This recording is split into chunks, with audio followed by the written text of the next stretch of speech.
Static method हाँ पढ़ाना है अभी। हाँ जी, कोई डाउट नहीं है। उसके फंक्शन के अंदर वेरिएबल लेंगे और दो नंबर का एडिशन करना है तो बाहर भी वही वेरिएबल। हाँ, अंदर लेंगे सेल्फ नाम से लोगे, बाहर लोगे ऑब्जेक्ट नाम से लोगे। मतलब जैसे इनपुट लेंगे तो वहाँ जैसे नंबर एक वन में लिया हाँ, तो बाहर भी नंबर वन ही फंक्शन के अंदर भी इनपुट ले रहे हो आप, प्रेजेंटेशन ले रहे हो, कोई फंक्शन हो रहा है। प्रेजेंटेशन में इनपुट ले रहे हैं तो जो मतलब सेल्फ के साथ जो हमने वेरिएबल हाँ, वही नाम होगा। मतलब यहाँ पे आपके पास जैसे लिस्ट के अंदर अगर आपके पास L1 L2 दो लिस्ट और आपने L1 इक्वल्स टू L2 कर दिया, तो जीरो एलिमेंट एक्सेस करना है तो कैसे करोगे? L1 square bracket zero, L2 square bracket zero. ठीक है, तो दोनों केस में सेम एलिमेंट एक्सेस होगा। तो लिस्ट में एलिमेंट कैसे एक्सेस होंगे? इंडेक्स इंडेक्सिंग होंगे। ऑब्जेक्ट में एलिमेंट कैसे एक्सेस होंगे? वेरिएबल नेम से। तो वेरिएबल नेम सेम होगा, जैसे वहां पे इंडेक्स सेम है, यहाँ पे वेरिएबल नेम सेम होगा। मतलब बहुत अच्छा क्वेश्चन है अक्षत का, हेमंत का। ठीक है, क्लास C1, ठीक है, पास OB equals to C1, OB1 equals to C1।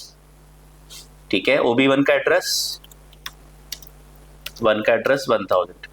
आप ऑब्जेक्ट का वेरिएबल क्लास के अंदर भी बना सकते हो। क्लास के अंदर बनाओगे तो सेल्फ से बनाओगे, self dot A self dot B. Class के बाहर बनाओगे तो ऑब्जेक्ट नेम से बनाओगे।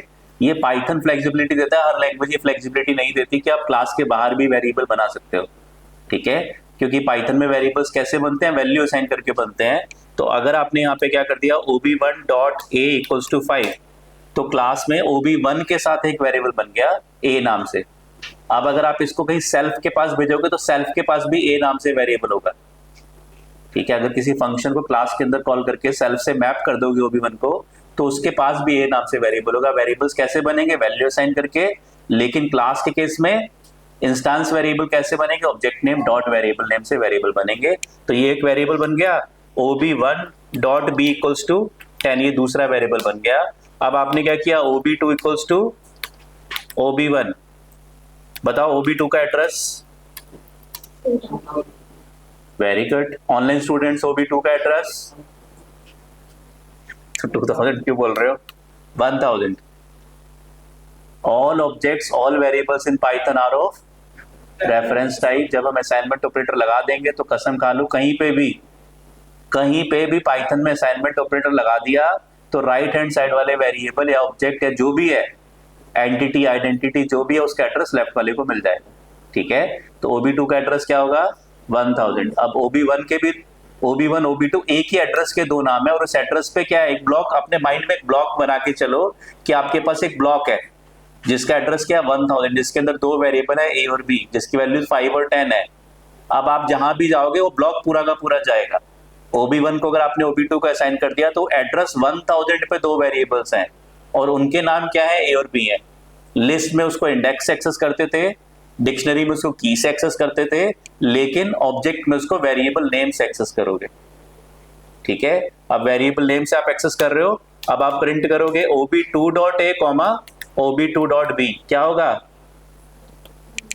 क्या होगा? आपके पास सेम वेरिएबल्स आ जाएंगे। क्यों? क्योंकि OB1 OB2 दोनों एक ही ऑब्जेक्ट को रेफर कर रहे हैं, एक ही एड्रेस को रेफर कर रहे हैं, 1000 को। तो 1000 एड्रेस में दो वेरिएबल है ए और बी। जहां 1000 एड्रेस जाएगा वहां ए और बी जाएगा। जबकि अगर ये सेल्फ के पास जाएगा तो सेल्फ में ए और बी जाएगा। लेकिन अगर इसी प्रोग्राम में मैंने क्या किया? OB3 इक्वल्स टू C1 कर दिया। अब बताओ OB3 का एड्रेस, OB3 का एड्रेस बताओ। OB3 का एड्रेस ऑनलाइन स्टूडेंट्स, OB3 का एड्रेस क्या हुआ? 2000 हुआ बेटा। हमने असाइनमेंट ऑपरेटर नहीं लगाया, राइट? ठीक है, हमने असाइनमेंट ऑपरेटर हमने OB3 इक्वल्स टू OB1 या OB3 इक्वल्स टू OB2 नहीं किया। OB3 इक्वल्स टू हमने नया ऑब्जेक्ट बनाया। ठीक है, नया ऑब्जेक्ट बनाया तो नया एड्रेस मिलेगा। तो OB3 क्या है? नया एड्रेस है। अब ए और बी कौन से वेरिएबल है? स्टैटिक वेरिएबल है या इंस्टेंस वेरिएबल है? ए और बी ऑनलाइन स्टूडेंट्स कौन से वेरिएबल है? स्टैटिक या इंस्टेंस? इंस्टेंस वेरिएबल्स हैं। ठीक है, इंस्टेंस वेरिएबल्स हैं। ठीक है, क्यों? क्योंकि हमने ऑब्जेक्ट के नेम के साथ बनाया। स्टैटिक वेरिएबल्स क्लास नेम के साथ बनते हैं, ठीक है। तो इंस्टांस वेरिएबल्स हैं तो हर ऑब्जेक्ट के अपने अलग वेरिएबल्स होंगे। तो OB3 में कितने वेरिएबल्स होंगे? OB3 में कितने वेरिएबल्स होंगे ऑनलाइन स्टूडेंट्स? OB3 में कितने वेरिएबल्स होंगे? नाम 3 है तो 3 होंगे, हैं मनोज? 1 होगा, 1 होगा। काजल इज सेइंग 1। क्लासरूम स्टूडेंट जल्दी से बता दो। क्लास वाले बच्चे कह रहे हैं 2। 0 होंगे, वेरी गुड। OB3 में 0 वेरिएबल्स होंगे क्योंकि हमने अंदर सेल्फ नाम से कोई वेरिएबल बनाया नहीं और बाहर भी नहीं बनाया, ठीक है। वेरिएबल्स कैसे बनेंगे इंस्टांस वेरिएबल्स? जब आप इनिट के अंदर वेरिएबल्स बना रहे थे, self dot A self dot B, init अपने आप कॉल होता था तो सेल्फ पे वेरिएबल बनते थे तो ऑब्जेक्ट पे बन जाते थे। ये तो आपने इंटेंशनली क्लास के बाहर OB1 के साथ वेरिएबल बनाए, OB2 के साथ नहीं बनाए, लेकिन OB2 को OB1 किया तो OB2 के साथ भी वेरिएबल्स बन गए। लेकिन OB3 नया ऑब्जेक्ट बनाया तो इसके साथ कोई वेरिएबल नहीं बना। अगर आपने OB3.a को प्रिंट करोगे तो क्या होगा? क्या होगा? OB3.a को प्रिंट करोगे तो क्या होगा? एरर आएगा, वेरी गुड, ठीक है। क्या होगा? एरर आएगा। कौन सा एरर? ए क्या चीज है? वेरिएबल है। कौन सी एरर आएगी? लिस्ट के अंदर, जब हम लिस्ट के अंदर अपर मेथड कॉल कर रहे थे तो कौन सी एरर आ रही थी? Attribute error. लिस्ट के अंदर अपर नाम से कोई एट्रीब्यूट नहीं है। Class is a collection of properties, class is a collection of attributes. Attributes means variables and methods. कि क्लास के अंदर OB3 के पास A नाम से C1 का जो ऑब्जेक्ट OB3 है उसके पास A नाम से कोई एट्रीब्यूट नहीं है, ना ही कोई वेरिएबल है, ना ही कोई मेथड है। Are you getting this? कोई डाउट है ऑनलाइन स्टूडेंट्स? क्या कहना चाहता हूं मैं? म्यूटेबल टाइप में L1 equals to empty list, L2 equals to empty list. बताओ सेम एड्रेस होंगे डिफरेंट होंगे? डिफरेंट होंगे। ऐसे ही क्लास C1 है, क्लास C1 है, OB equals to OB1 equals to C1, OB2 equals to C1। बताओ same address होंगे different होंगे? ऑब्जेक्ट को डायरेक्टली प्रिंट करोगे एड्रेसेस आ जाएंगे, ऑब्जेक्ट को प्रिंट करोगे डायरेक्टली एड्रेस आ जाएंगे, ठीक है। तो आप रन करोगे तो आपके पास डिफरेंट एड्रेसेस होंगे, यहां पे भी डिफरेंट होंगे और यहां पे भी डिफरेंट होंगे। तो म्यूटेबल टाइप के L1 किस टाइप का है? म्यूटेबल टाइप का L2 किस टाइप का है? म्यूटेबल टाइप का OB1 किस टाइप का है? OB1। जितने भी यूजर डिफाइंड डेटा टाइप्स हैं उनसे जो भी आप ऑब्जेक्ट बनाओगे सारे म्यूटेबल टाइप्स होंगे। यूजर डिफाइंड सारे म्यूटेबल टाइप्स होते हैं। आप कस्टमर बनाओ, स्टूडेंट बनाओ, ठीक है, टाइम टेबल बनाओ, किसी नाम से आप अगर क्लास बनाओगे अपनी खुद की, उसके जो ऑब्जेक्ट्स होंगे वो म्यूटेबल टाइप के होंगे।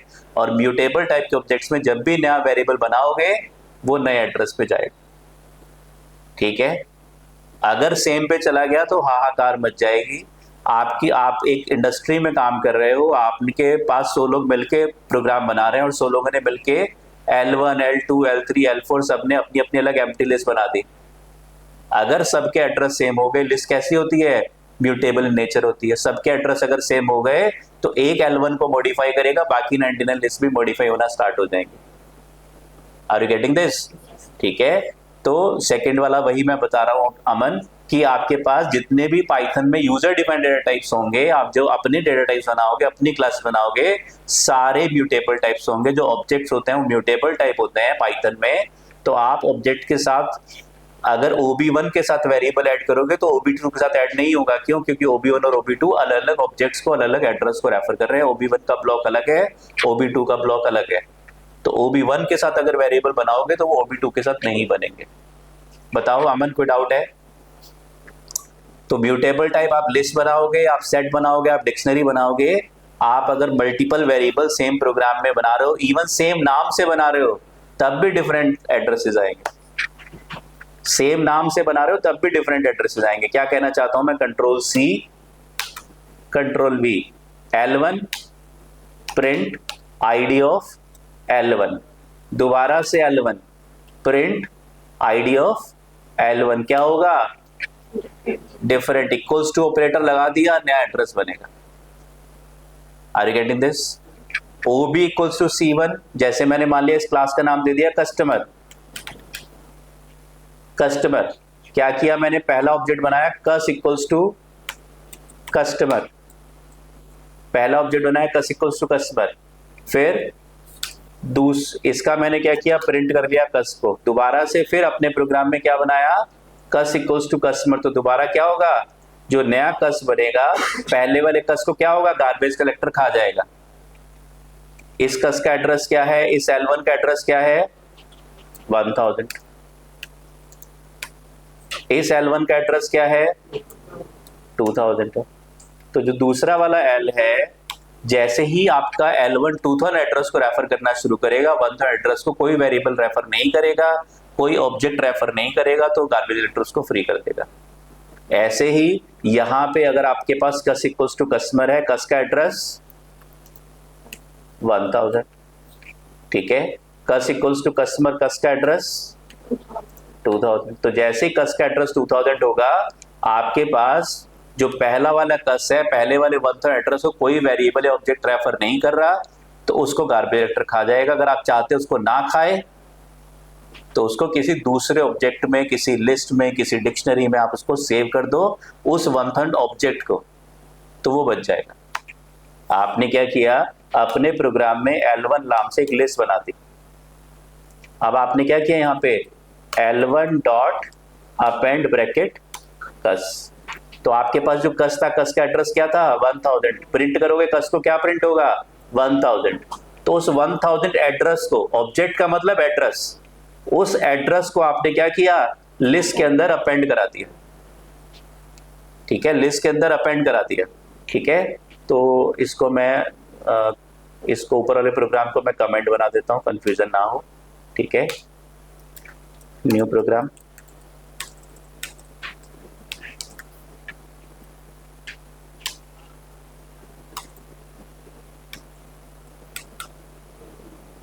ठीक है। तो मेरे पास क्या है L1 डॉट अपेंड, फिर मैंने क्या किया L1 डॉट अपेंड। अगर आप दोबारा से फिर कस नाम से आपने क्या किया, अपने प्रोग्राम में एक लूप चलाया, लूप चलाया 5 बार और हर बार कस इक्वल्स टू कस्टमर किया, तो हर बार एक नया ऑब्जेक्ट बनेगा, लेकिन पहला ऑब्जेक्ट आपका L1 में सेव होता चला जाएगा, तो उसको गार्बेज कलेक्टर फ्री नहीं करेगा।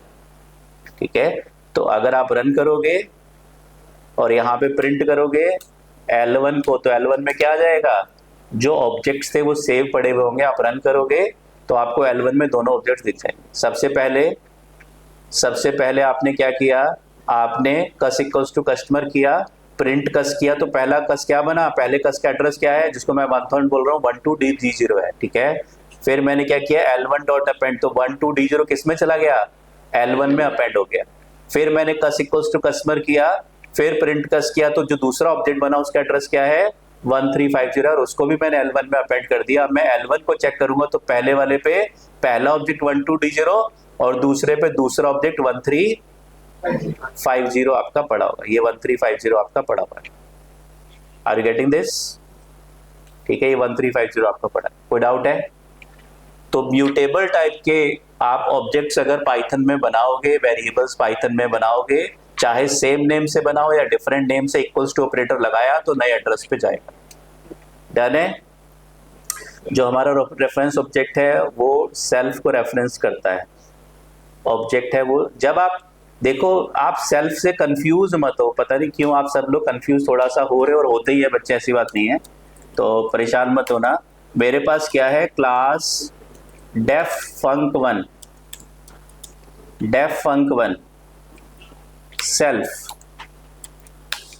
Print self.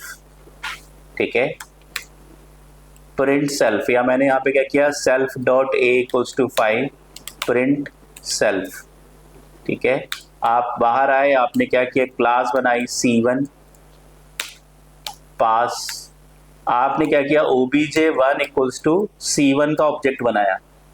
ठीक है, obj1 इक्वल्स टू C1 का ऑब्जेक्ट बनाया। ठीक है, अब आपने क्या किया, फंक1 को कॉल किया और क्या पास कर दिया, obj1। अब इस वेरिएबल का नाम सेल्फ ले लो, a ले लो, हेलो ले लो, xyz ले लो, कुछ भी ले लो, मैंने सेल्फ ले लिया। और पाइथन रिकमेंड नहीं करता है कि क्लास के बाहर कोई फंक्शन और ऑब्जेक्ट पास करो तो सेल्फ दो, ये पाइथन का रिकमेंडेशन नहीं है, फिर भी मैंने सेल्फ ले लिया आप लोग को समझाने के लिए। या मेरे पास नाम क्या है, एक obj1 है, एक obj2 है, दो ऑब्जेक्ट्स हैं, ठीक है। और मैंने यहाँ पे क्या किया, सेल्फ कॉमा ए पास कर दिया, और यहाँ पे क्या किया मैंने, फंक्शन कॉल किया obj1 कॉमा obj2। तो ऑब्जेक्ट है आपका, ऑब्जेक्ट फंक्शन को कॉल करते हो तो पहला आर्गुमेंट किसके पास जाएगा, पहले आर्गुमेंट में फॉर्मल के पास, दूसरा किसके पास जाएगा, दूसरे के पास जाएगा। अब obj1 जब भी पाइथन में किसी भी प्रोग्रामिंग लैंग्वेज में फंक्शन कॉल करोगे तो क्या ऑपरेशन परफॉर्म होगा, formal equals to actual, self equals to obj1, a equals to obj2।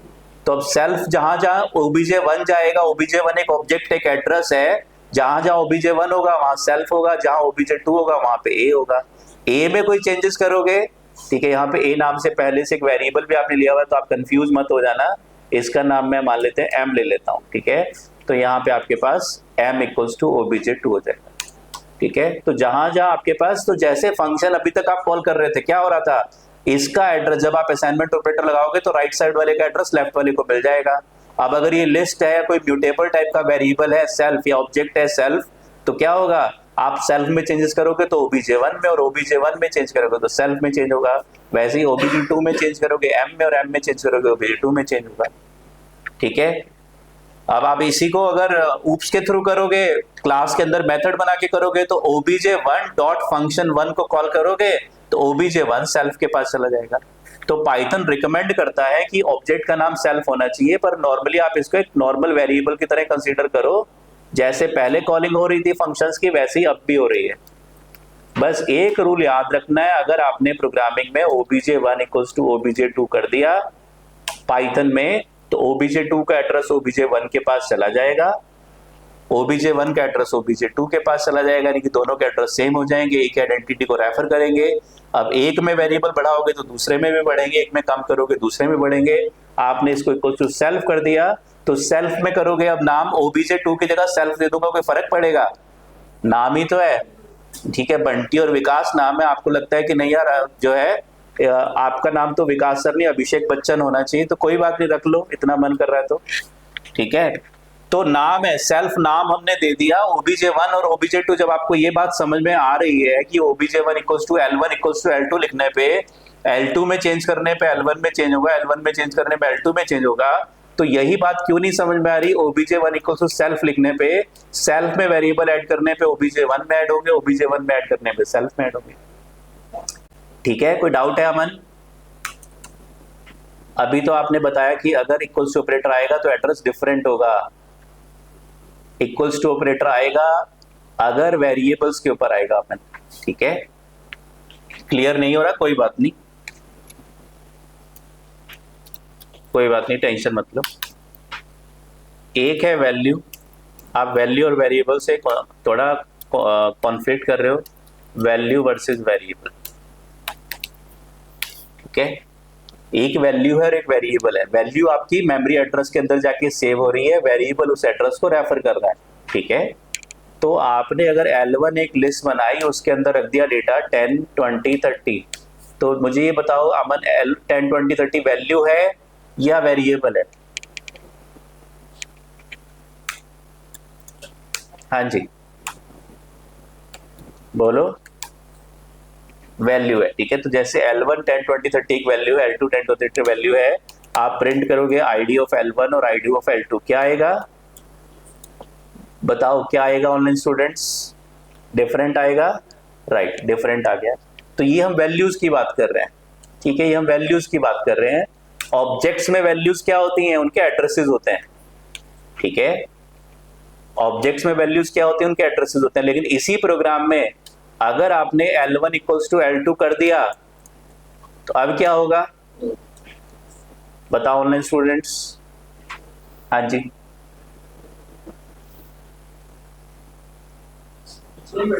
Same आएगा, सेम आएगा, ठीक है। रन किया हमने तो हमारे पास सेम आ गया, क्योंकि पाइथन में सारे वेरिएबल, सारे ऑब्जेक्ट्स रेफरेंस टाइप के होते हैं, ठीक है। तो ऐसे ही अब L1 का एड्रेस क्या है, यहाँ पे 1000 है, L2 का एड्रेस क्या है 2000 है, ठीक है। और अगर आपने L1 इक्वल्स टू L2 कर दिया तो अब L1 का एड्रेस बता दो क्या होगा। ठीक ठीक लगा लो यार, इससे मत करो। L1 का एड्रेस ठीक ठीक लगाओ,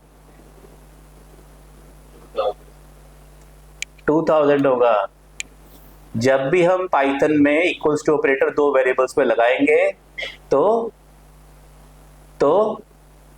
क्या एड्रेस, पूरा सेंटेंस बताओ। तो राइट हैंड साइड वाले वेरिएबल का address, left hand LHS RHS सब लिख के, बचपन वाली यादें सारी तो ताजा कराई मैंने आप लोग की। कितनी बार तो लिखा RHS, left right hand side वाले वेरिएबल का एड्रेस क्लियरली मेंशन किया मैंने हमेशा।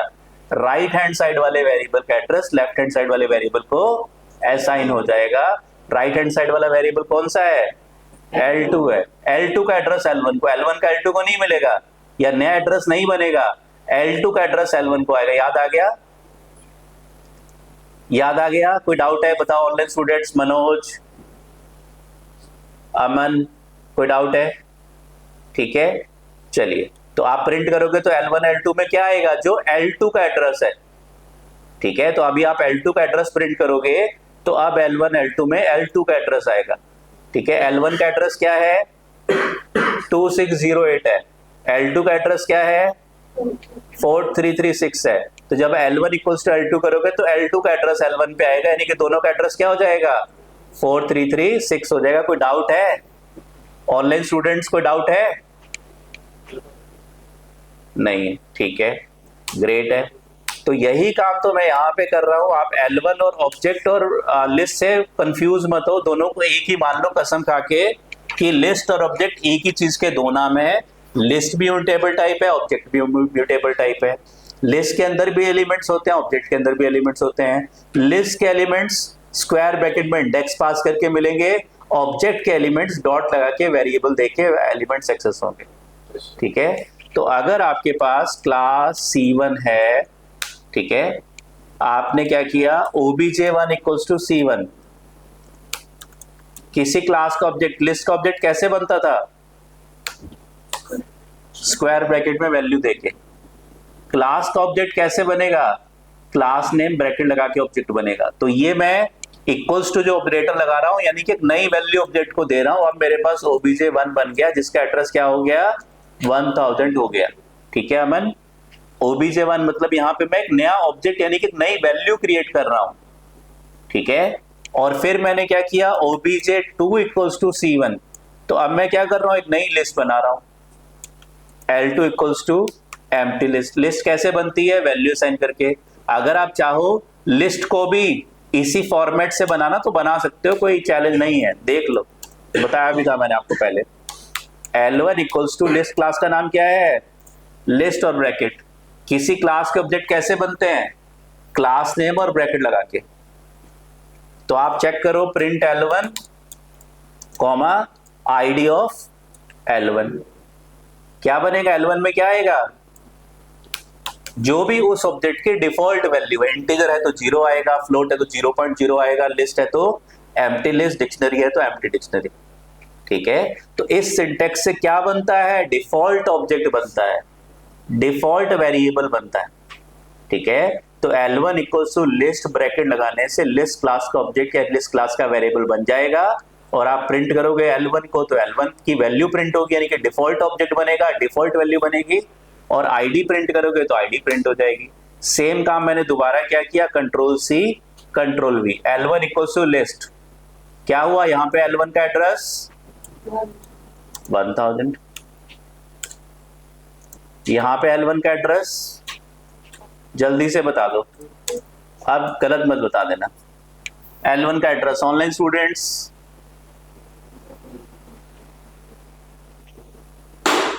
क्या होगा, अमन इज सेइंग 2000, बाकी बच्चे जल्दी से लिख दो। There is no negative marking, फिर भी अगर गलत बताओगे तो मैं परेशान नहीं होगा, फिर बताऊंगा, चिंता मत करो।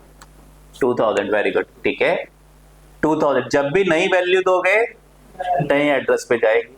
ठीक है, नई वैल्यू किस में, म्यूटेबल टाइप में। नई वैल्यू दोगे नए एड्रेस में जाएगी।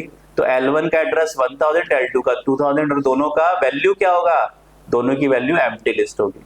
सर 1000 फ्री हो चुकी, हाँ 1000 फ्री हो जाएगा। अगर आप सेव रखना चाहते हो तो किसी दूसरी लिस्ट में, किसी दूसरे L3 में, L4 में कहीं सेव कर दो, या तो नहीं तो फ्री हो जाएगी वो। ठीक है, अब अगर आप प्रिंट करोगे तो कौन सा प्रिंट होगा, ये वाला L1 प्रिंट होगा, ऊपर वाला L1 प्रिंट नहीं होगा। आप उसको x equals to 5, x equals 7, तो 7 मिलेगा, 5 नहीं मिलेगा, 5 को तो कैलकुलेटर खा जाएगा, राइट। तो आपने रन किया तो आप देखो दोनों का एड्रेस क्या आ रहा है, डिफरेंट आ रहा है। तो किसी भी क्लास का ऑब्जेक्ट बनाना है, डिफॉल्ट ऑब्जेक्ट बनाना है, सिंटैक्स क्या है, क्लास नेम और ब्रैकेट। क्या बनेगा, डिफॉल्ट ऑब्जेक्ट, यानी कि एम्प्टी लिस्ट है तो एम्प्टी लिस्ट बन जाएगी। यही काम हम क्या कर रहे हैं अमन यहाँ पे, यही काम हम, वहां पे नाम L1 था, यहाँ पे नाम obj1 है, वहां पे L1 का टाइप लिस्ट था, यहाँ पे obj1 का टाइप क्लास C1 है, यहाँ पे obj1 का टाइप क्लास C1 है। अमन आपको वॉइस क्लियर नहीं हो रही, देखो जब कम समझ में आता है तो वॉइस थोड़ी कम क्लियर तो होती है क्या।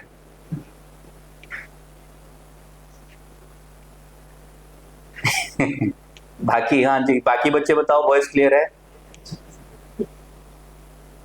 वॉइस क्लियर है, मनोज को क्लियर है, काजल को क्लियर है, ठीक है। या तो अपना हेडफोन हटा के डायरेक्ट कनेक्ट कर लो अमन। अब आ रही है, अब तक आ रही थी, हाँ ठीक है। अब लास्ट कॉन्सेप्ट पे पहुंचे हैं जो मुझे फाइनल बताना है, ठीक है, आपको बताना है। तो या तो रीज्वाइन करो, मैं वेट कर रहा हूं, रीज्वाइन करो।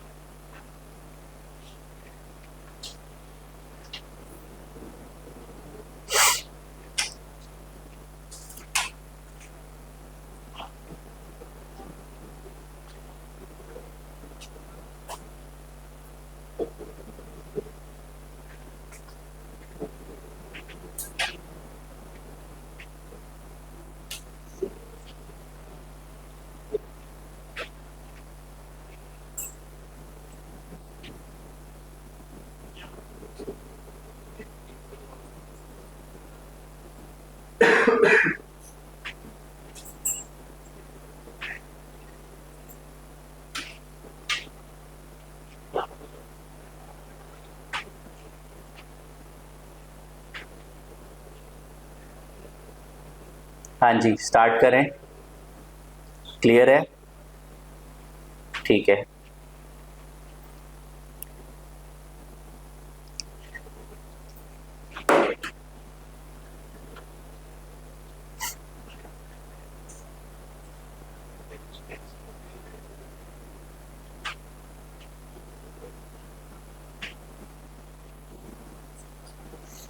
हाँ जी, चलिए, क्लियर हो गया।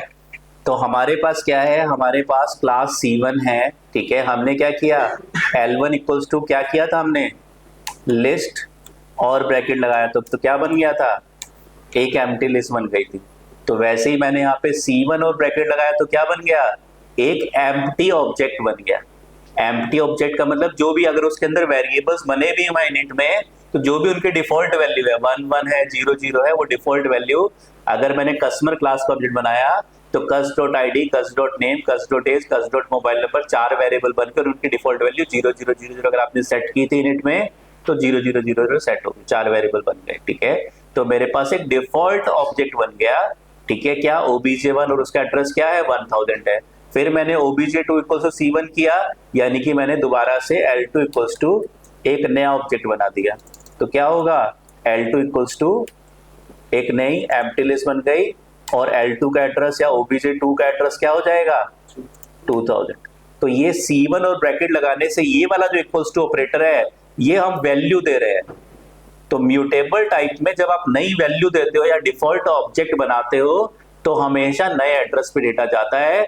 अदरवाइज क्या होगा, अपने प्रोग्राम में आप 500 कस्टमर्स बनाओगे, cust1, cust2, cust3, cust4, cust500, और cust1 राम को, cust2 विकास को, cust3 अनिल को रिप्रेजेंट करेगा, ठीक है। अगर सबके एड्रेस सेम हो गए तो क्या होगा, सब जैसे आप किसी नेक्स्ट नए कस्टमर का डेटा डालोगे, प्रीवियस सारे कस्टमर्स भी नए डेटा से अपडेट हो जाएंगे अगर सबके सेम एड्रेस हो गए तो जब भी आप नया ऑब्जेक्ट बनाओगे उसके लिए नया एड्रेस आएगा, उसके अपने नए अलग वेरिएबल्स, नए इंस्टेंस वेरिएबल्स होंगे, ठीक है। अमन समझ में आ गया आपको।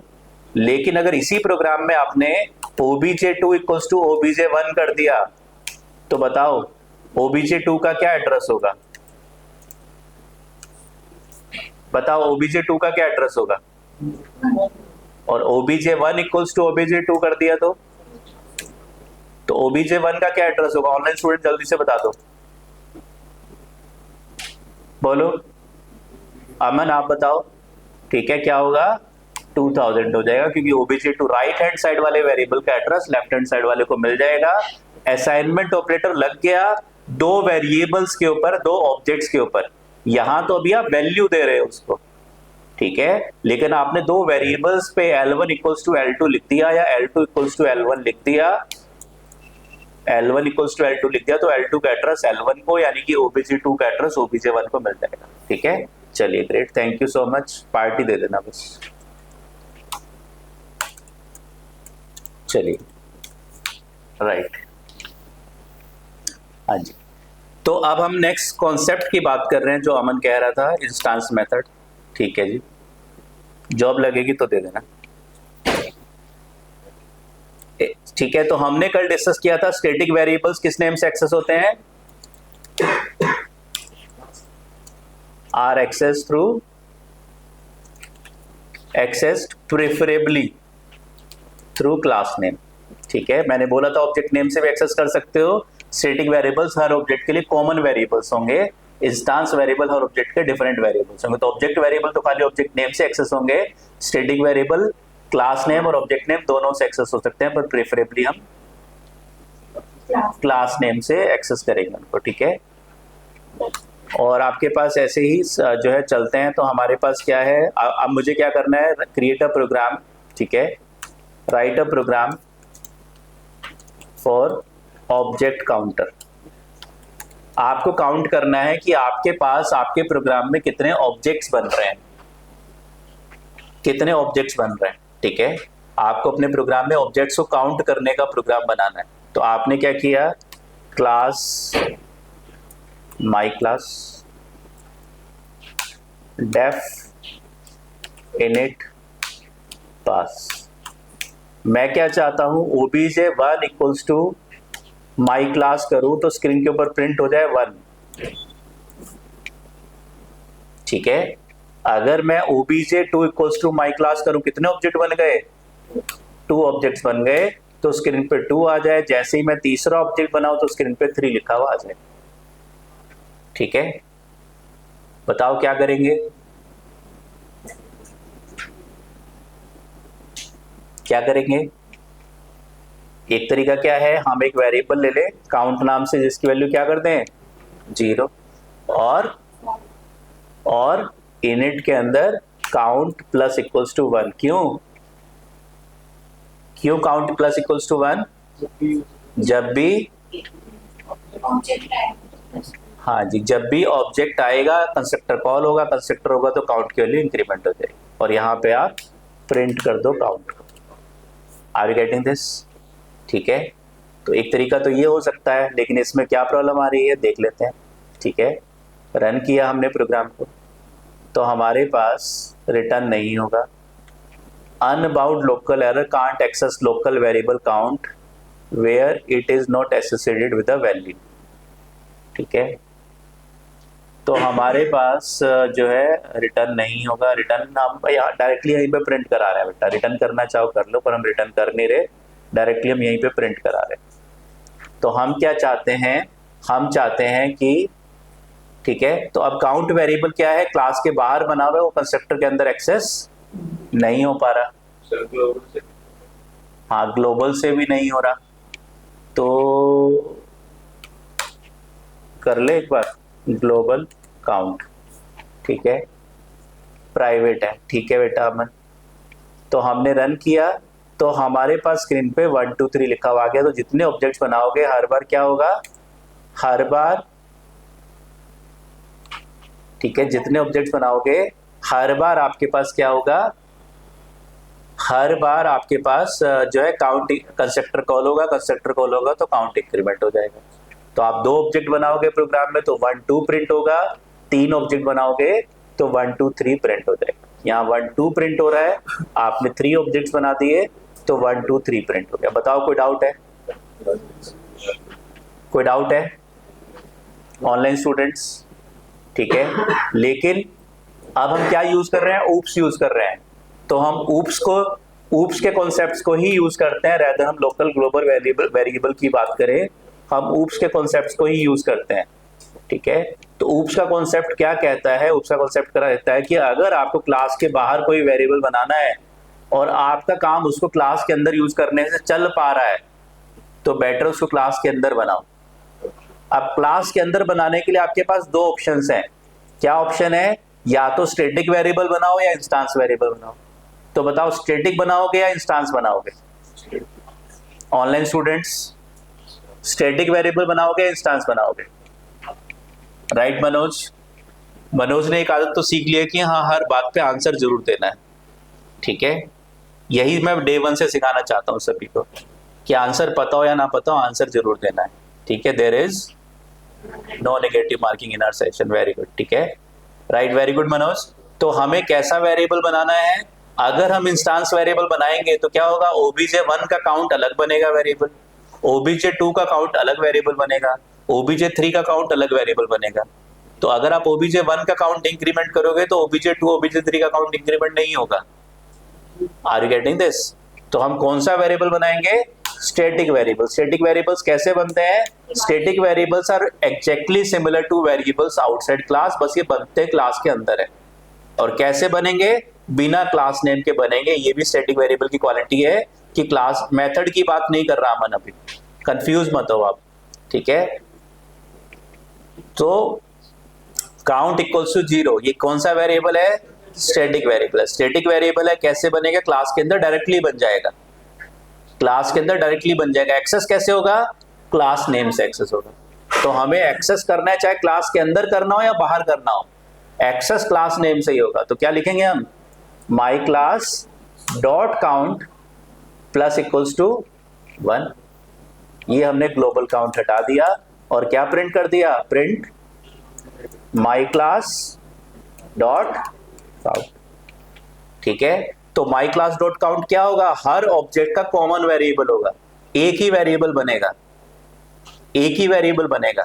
तो अगर आप obj1 equals to my class करोगे तो क्या होगा? कंस्ट्रक्टर कॉल होगा और जो काउंट के लिए 0 थी वो इंक्रीमेंट होके 1 हो जाएगी और प्रिंट हो जाएगा 1।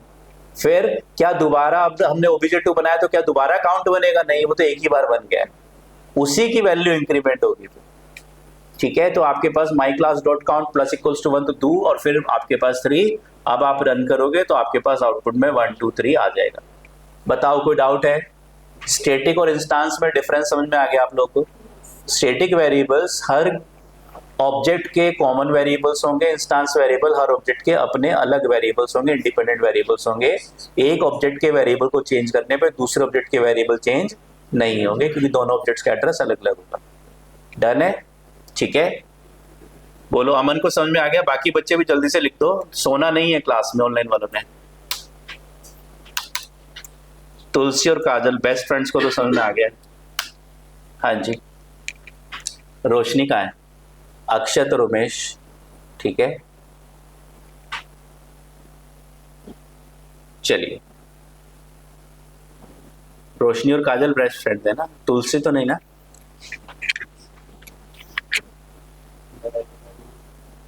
अच्छा ठीक है, कितना खुश होकर लिख रहे हैं, नो हम बेस्ट फ्रेंड्स नहीं। हाँ जी, चलिए, हाँ जी, आगे कंटिन्यू करते हैं। तो हमने डिस्कस कर लिया स्टैटिक और इंस्टेंस वेरिएबल समझ में आ गए। क्लास के बाहर जैसे वेरिएबल बनाते हो, अब आपके पास क्या है? जब आप ऊप्स की प्रॉपर्टी पे आ रहे हो, ऊप्स की कॉन्सेप्ट पे आ रहे हो, उसके कॉन्सेप्ट को फॉलो करना चाहते हो, अगर आपको पता है कि काउंट वेरिएबल केवल माई क्लास में यूज होना है, बाकी किसी दूसरे क्लास में यूज नहीं होना, तो बेटर है कि फिर आप उसको उस क्लास के अंदर ही बनाओ। उस क्लास से एसोसिएटेड जो भी वेरिएबल्स हैं, चाहे वो स्टैटिक हो, इंस्टेंस हो, जो भी मेथड्स हैं, वो उसी क्लास के अंदर बनने चाहिए, वो बाहर नहीं बनने चाहिए।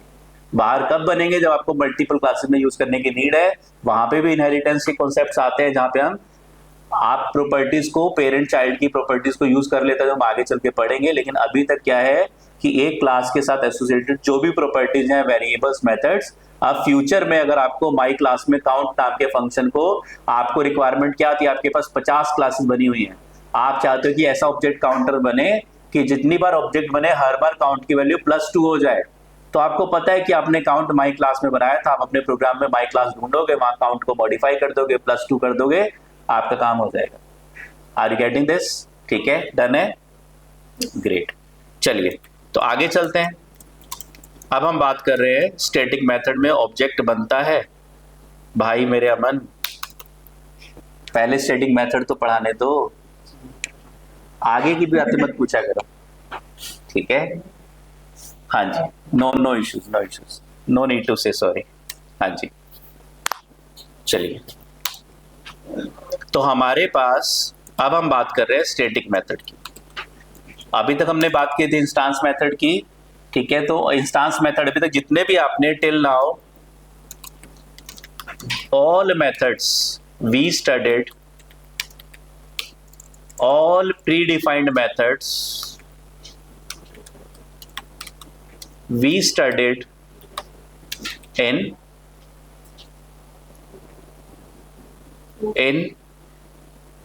ready-made data types. Ready-made data types means list, tuple, dictionary, ये सारे जो डेटा टाइप्स आपने पढ़े हैं।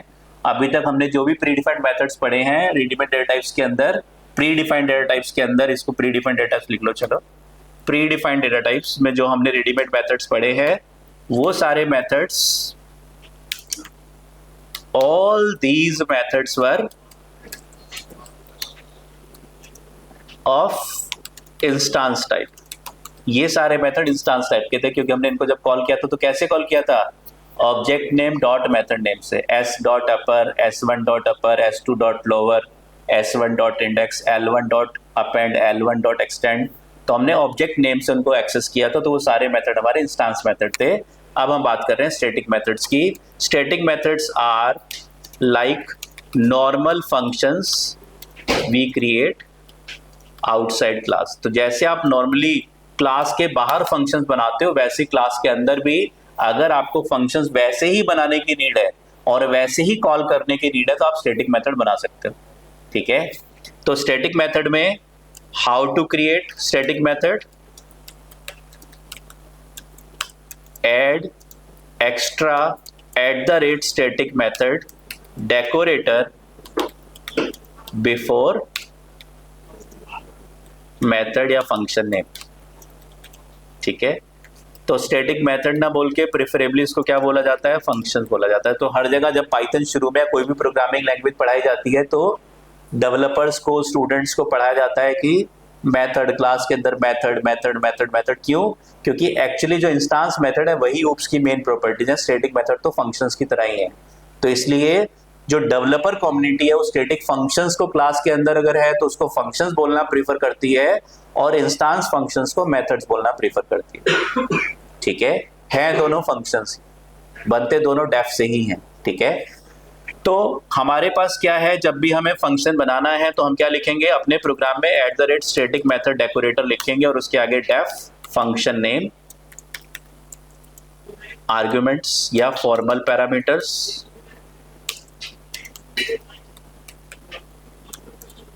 और कॉलिंग में इसके बाद सेट ऑफ स्टेटमेंट, जो भी फंक्शन के अंदर आपके सेट ऑफ स्टेटमेंट्स हैं। अगर रिटर्न है तो रिटर्न है, रिटर्न आर्गुमेंट्स, अगर कोई आर्गुमेंट रिटर्न करना है तो आपने रिटर्न कीवर्ड यूज कर लिया। रिटर्न ऑप्शनल है, ये आपको पता ही है, ठीक है? तो क्या करना है, जैसे आप फंक्शन बना रहे थे अभी तक वैसे ही बनाने हैं। डेफ आप जो है इंस्टेंस भी ऐसे ही बना रहे थे, वैसे ही आपको स्टैटिक भी बनाने हैं, वैसे ही आपको क्लास के बाहर भी फंक्शन बनाने हैं। बस अगर स्टैटिक मेथड है तो आपके पास एक @स्टैटिक मेथड डेकोरेटर, ये आपका एक्स्ट्रा वर्ड ऊपर लग जाएगा फंक्शन नेम बनाते टाइम, इतना चेंज आना है। How to call these methods, how to call static functions. Static functions को कॉल कैसे करना है? कैसे कॉल करते थे इंस्टेंस मेथड को? Object name dot method name. Static functions को कैसे कॉल करोगे? Class name dot function name bracket argument that is actual parameters, ठीक है? But here number of actual parameters will be equal to number of formal parameters. ठीक है, number of actual parameters will be equals to number of formal parameters. ठीक है, number of actual parameters will be equal to number of formal parameters. So no self concept means no object will be passed. ठीक है, so we will be passed. Where we use static methods? When we do not have, we don't have a requirement of object in a class. जब हमें किसी class के अंदर object की requirement नहीं होती तो हम लोग कौन से मेथड्स यूज कर लेते हैं? स्टैटिक फंक्शंस यूज कर लेते हैं। डन है? ठीक है, क्या कहना चाहता हूं मैं, ध्यान से समझ लो। Class C1 at the rate static method, at the rate static method def func1 कैसे बनेगा? ये क्या चीज है? ये डेकोरेटर है। डेकोरेटर क्या होता है उसके बारे में भी मैं थोड़ा सा लिखवाता हूं आपको। ये डेकोरेटर आपको लगाना है फंक्शन नेम से पहले, और यहां पे आपने कर दिया प्रिंट सेटपा, प्रिंट सेटपा। ठीक है, अब आपने इस फंक्शन को कॉल करना है तो कैसे करोगे? C1 डॉट func1 कैसे कॉल करोगे? क्लास नेम से कॉल करोगे। स्टैटिक मेथड है तो क्लास नेम से कॉल करोगे, तो at the rate static method def func1 print सेटपा, तो ये आपका सेटपा प्रिंट हो जाएगा। बताओ क्या func1 में किसी ऑब्जेक्ट को यूज किया हमने? हमने ना तो ऑब्जेक्ट बनाया ना हमने यूज किया। तो यूज जहां पे आपको ऑब्जेक्ट की नीड नहीं है किसी फंक्शन के अंदर, मतलब क्लास के बाहर अगर आपको कोई फंक्शन बनाना था तो आप oops को यूज कर रहे हो तो प्रीफरेबली फंक्शन को क्लास के अंदर बनाओ। अंदर बना रहे हो, कॉल करने का सिंटेक्स क्या है? Class name dot object, class name dot method name.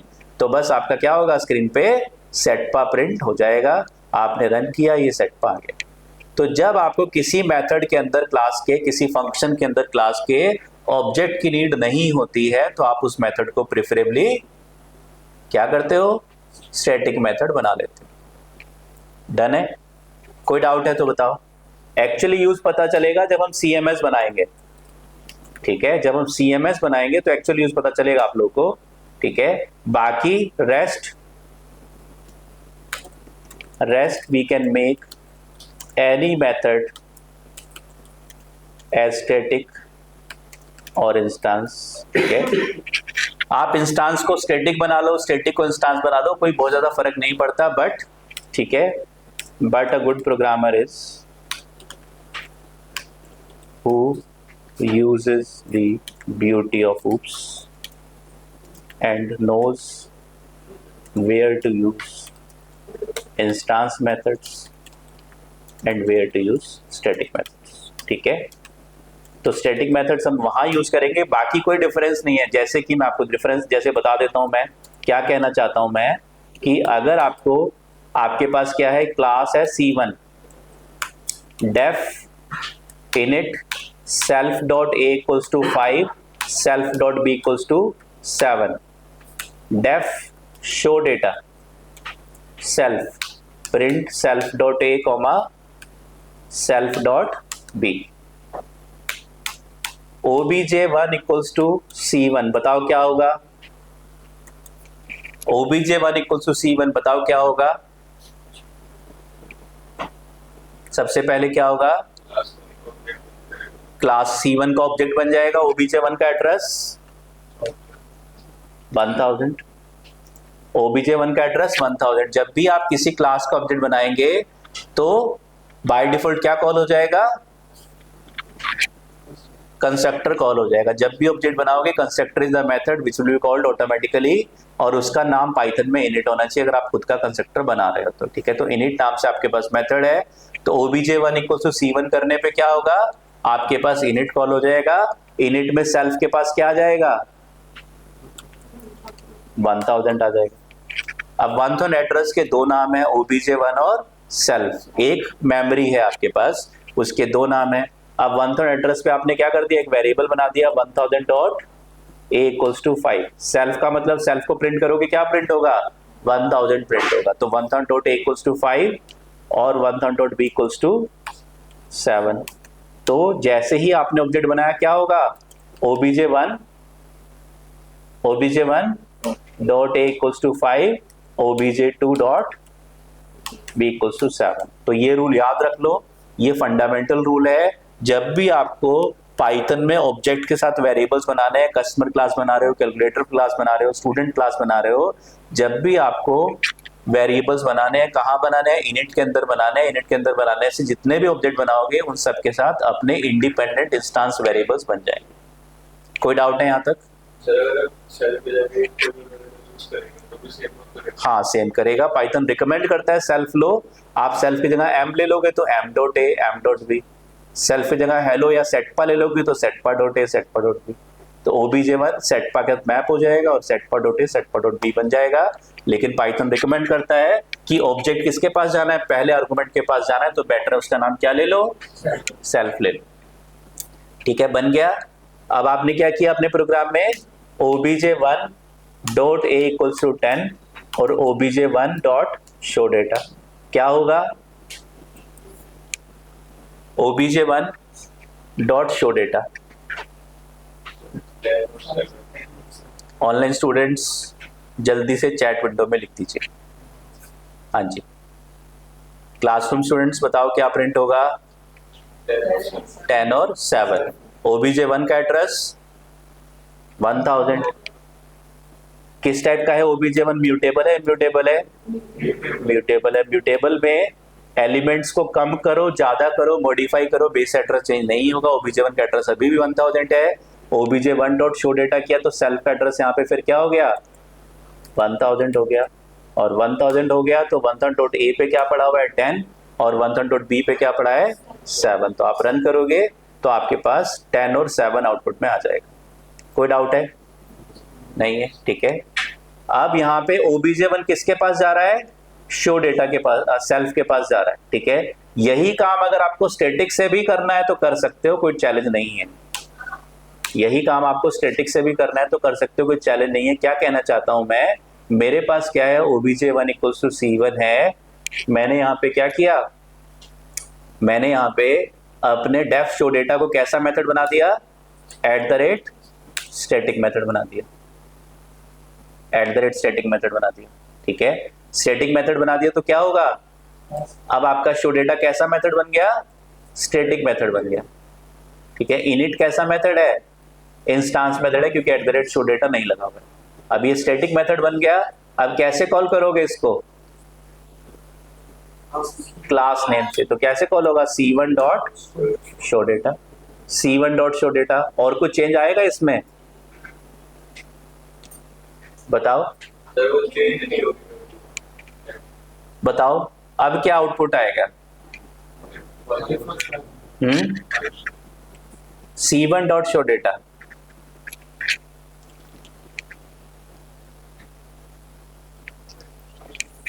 एक कॉन्सेप्ट आपको शायद पता नहीं है या याद नहीं है, मैं फिर भी बता देता हूं। देखो,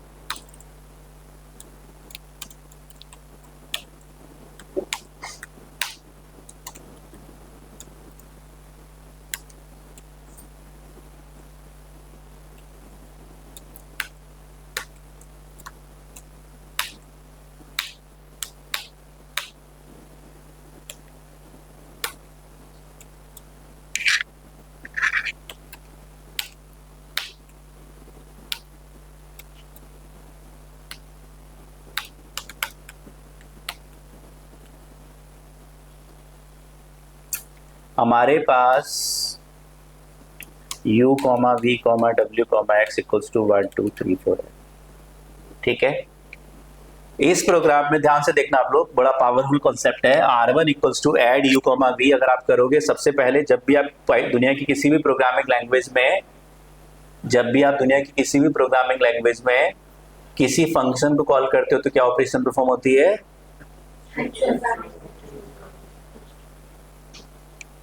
और formal parameters equals to actual parameter. क्यों भूल जाते हो? A equals to U, B equals to V, फिर एक्चुअल बोल रहे हैं आप, फॉर्मल इक्वल्स टू एक्चुअल। ठीक है, जब भी हम दुनिया में किसी भी प्रोग्रामिंग लैंग्वेज में फंक्शन को कॉल करते हैं तो बैकग्राउंड में ऑपरेशन परफॉर्म है कि formal parameters equals to actual. जहां फंक्शन बना है ये फॉर्मल है और जहां कॉल कर रहे हैं वो एक्चुअल है। एक्चुअली यहाँ पे डेटा है, ये हम किस में भेज रहे हैं? फॉर्मल के अंदर भेज रहे हैं। ठीक है, तो मुझे बताओ, अगर यू का एड्रेस 1000 है, यू का एड्रेस 1000 है, वी का एड्रेस 2000 है, तो क्या होगा यहाँ पे? ए का एड्रेस क्या हो जाएगा? 1000 और बी का address 2000। Are you getting this? ठीक है, मैंने यहाँ पे मान लिया प्रिंट कर दिया सेट पा, प्रिंट कर दिया सेट पा, ए का एड्रेस 1000, बी का एड्रेस 2000। अब बताओ क्या होगा जब फंक्शन कॉल होगा? तो ए में क्या आ जाएगा? 1000 और बी का एड्रेस 2000। कोई डाउट है किसी को तो बताओ। डाउट नहीं है? श्योर है? ठीक है, ग्रेट। तो जब मैंने कॉल किया तो ए के पास 1000, बी के पास 2000 एड्रेसेस आए और वैल्यूज क्या आई? ए और बी में 1 और 2 आ गई। आपने आर को रिटर्न किया तो आपके पास यहाँ पे आर एक वेरिएबल बन गया। आर का एड्रेस क्या हो गया? मान लेते हैं 5000 रुपए, 3000, कुछ भी मान सकते हो, अब आपकी मर्जी है। मैंने मान लिया 5000, रिटर्न आर किया तो आर रिटर्न हो गया। जैसे ही आप रिटर्न करोगे, जैसे आप फंक्शन से बाहर आओगे, the moment we come out of the function, A B C D, A B और आर किस टाइप के वेरिएबल्स हैं? किस टाइप के वेरिएबल्स हैं? बताओ, ए बी और आर किस टाइप के वेरिएबल्स हैं?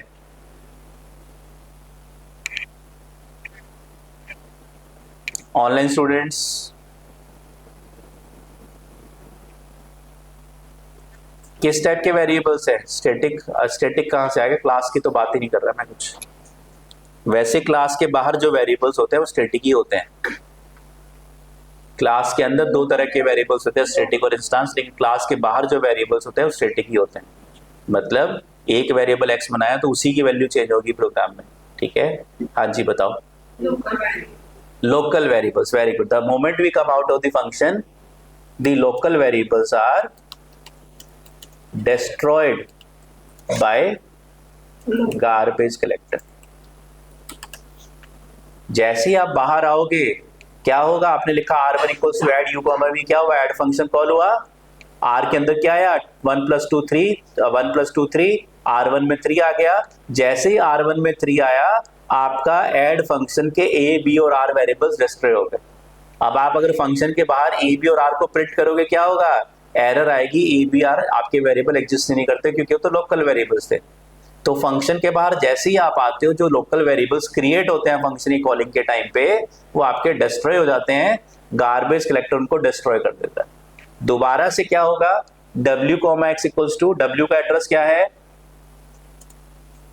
w का एड्रेस क्या है? 3000। x का एड्रेस क्या है? 4000 है। कॉल करोगे क्या होगा? कॉल करोगे तो W किसके पास? A के पास। तो A का एड्रेस क्या हो जाएगा? ठीक है, A इक्वल्स टू W, तो A का एड्रेस 3000 और B का एड्रेस 4000। तो दोबारा नए लोकल वेरिएबल्स बनेंगे, दोबारा नए लोकल वेरिएबल्स बनेंगे और दोबारा A, B और R बनेंगे और फिर बाहर आओगे तो फिर वो डिस्ट्रॉय हो जाएंगे। Are you getting this? कोई डाउट है किसी को? तो लोकल वेरिएबल्स का जो स्कोप है वो कहां तक रहता है? फंक्शन के अंदर रहता है। The scope of local variables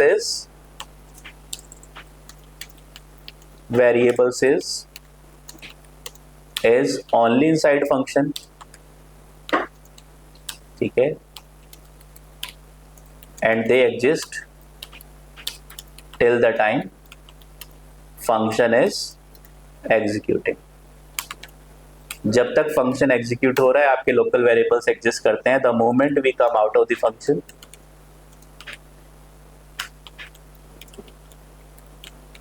ठीक है, the local variables are destroyed by garbage collector. बताओ कोई डाउट है? हाँ जी, कोई डाउट है?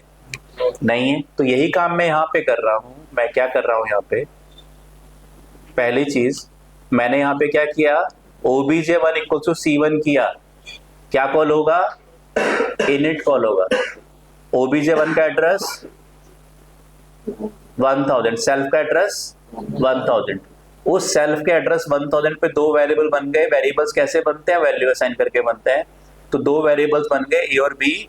जैसे ही आप बाहर आए आपका ऑब्जेक्ट क्रिएट हो गया, यहाँ पे दो वेरिएबल बन गए। तो क्या होगा, ये सेल्फ आपका जो ऑब्जेक्ट है ये सेल्फ ही डिस्ट्रॉय हो जाएगा। क्यों? क्योंकि ये तो लोकल वेरिएबल था, लोकल ऑब्जेक्ट था। अगर आप यहाँ पे आके सोचो कि प्रिंट करोगे सेल्फ, क्या प्रिंट हो जाएगा? नहीं, वो तो डिस्ट्रॉय हो चुका है। वो ऑब्जेक्ट अब सेल्फ एग्जिस्ट नहीं करता। दोबारा आप लिखोगे obj2 इक्वल टू c1, तो obj2 का एड्रेस सेल्फ के पास जाएगा, फिर सेल्फ नया वेरिएबल या नया ऑब्जेक्ट बनेगा। तो लोकल जो वेरिएबल्स हैं, अगर आप सोचो कि आपने obj1 डॉट शो डेटा किया, तो ये सेल्फ जो है ये वाला सेल्फ ले लेगा, वो तो एग्जिस्ट ही नहीं करता। अगर आपके पास एक फंक्शन के अंदर लोकल वेरिएबल है, क्या दूसरे फंक्शन के अंदर एक्सेस हो जाएंगे? नहीं होंगे, वो उस फंक्शन के लोकल वेरिएबल्स हैं। तो इनिट का जो लोकल ऑब्जेक्ट था सेल्फ, वो शो डेटा के लोकल ऑब्जेक्ट में एक्सेस नहीं होगा। Are you getting this? बोलो, बताओ। बहुत पावरफुल कॉन्सेप्ट है, समझ में आया सही से? ऑनलाइन स्टूडेंट्स बताओ, समझ में आया? ठीक है। तो आपके पास रूल क्या है? शोएब समझ में नहीं आया? देखो हमारे पास क्या है, हमारे पास अगर हमारे पास, क्या कहना चाहता हूं मैं, ठीक है Priyanka, def func1 a equals to 5, def func2 print a। func1 को कॉल कर लिया मैंने, func2 को कॉल कर लिया, ठीक है। तो क्या होगा? हाँ अमन, कोई बात नहीं। तो कंफ्यूजन है तो पूछो, चिंता मत करो, हेजिटेट नहीं करना, ठीक है। चिंता उन्हीं को करनी चाहिए जो पूछते नहीं, ठीक है। तो क्या होगा? Name error, name is not defined. हमने क्या किया, सबसे पहले इस प्रोग्राम में कौन सी लाइन रन होगी? लाइन नंबर 183, फंक्शन की डेफिनेशन क्रिएट हो गई। फिर लाइन नंबर 185, फंक्शन की डेफिनेशन क्रिएट हो गई। फिर फंक्शन एक कॉल हुआ, तो क्या हुआ? एक लोकल वेरिएबल ए नाम से बना। लेकिन जैसे ही फंक्शन से बाहर आया, ये वेरिएबल डिस्ट्रॉय हो गया। फिर हमने func2 को कॉल किया और प्रिंट ए किया, तो क्या आ गया? नेम इज नॉट डिफाइंड, क्योंकि वो ए लोकल वेरिएबल उसका था, func1 का था, func2 में यूज नहीं हो पाएगा। जब तक func2 में पहुंचोगे वो तो डिस्ट्रॉय हो चुका होगा। Are you getting this? बताओ अमन, शोएब, समझ में आया ये कॉन्सेप्ट? तो फिर ऊपर वाले पे चलते हैं, ठीक है। तो हमारे पास यहाँ पे एरर आ जाएगी, ठीक है। तो ऊपर वाले कॉन्सेप्ट पे चलते हैं। क्या कहना चाहता हूं मैं यहाँ पे, इस प्रोग्राम में हमारे पास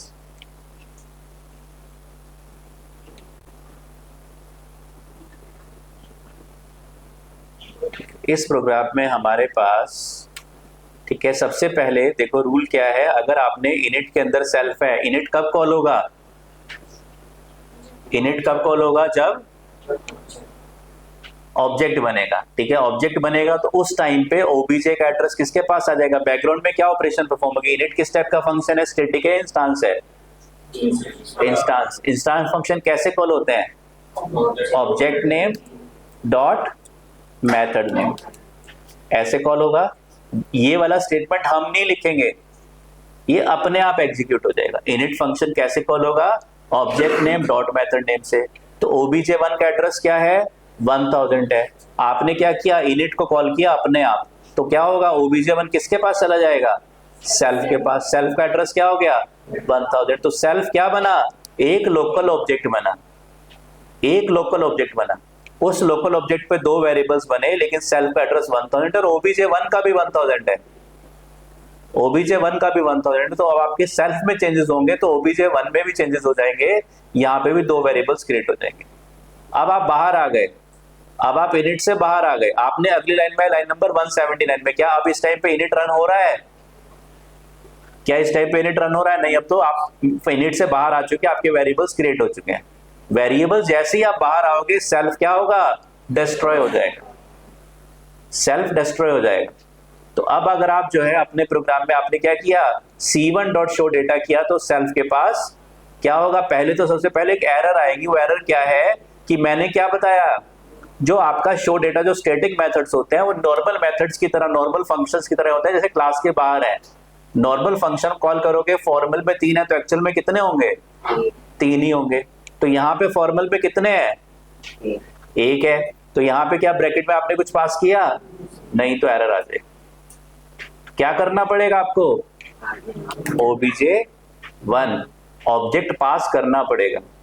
ऑब्जेक्ट पास करोगे, obj1 का एड्रेस क्या है, 1000 है। किसके पास चला जाएगा, सेल्फ के पास। आगे अब एक नया सेल्फ फिर बन गया जिसका एड्रेस 1000 है। अब नया लोकल ऑब्जेक्ट फिर बन गया सेल्फ नाम से, ठीक है, जिसका एड्रेस 1000 है। अब क्या होगा आपका, नॉर्मली 1000.a 1000.b प्रिंट हो जाएगा। तो function, instance function, static function में कंफ्यूज नहीं होना, बस एक छोटा सा डिफरेंस है। जहां कंफ्यूजन होता है वो क्या डिफरेंस है कि इस इंस्टांस मेथड में ऑब्जेक्ट सेल्फ के पास जाता है, बाकी दोनों में नहीं जाएगा।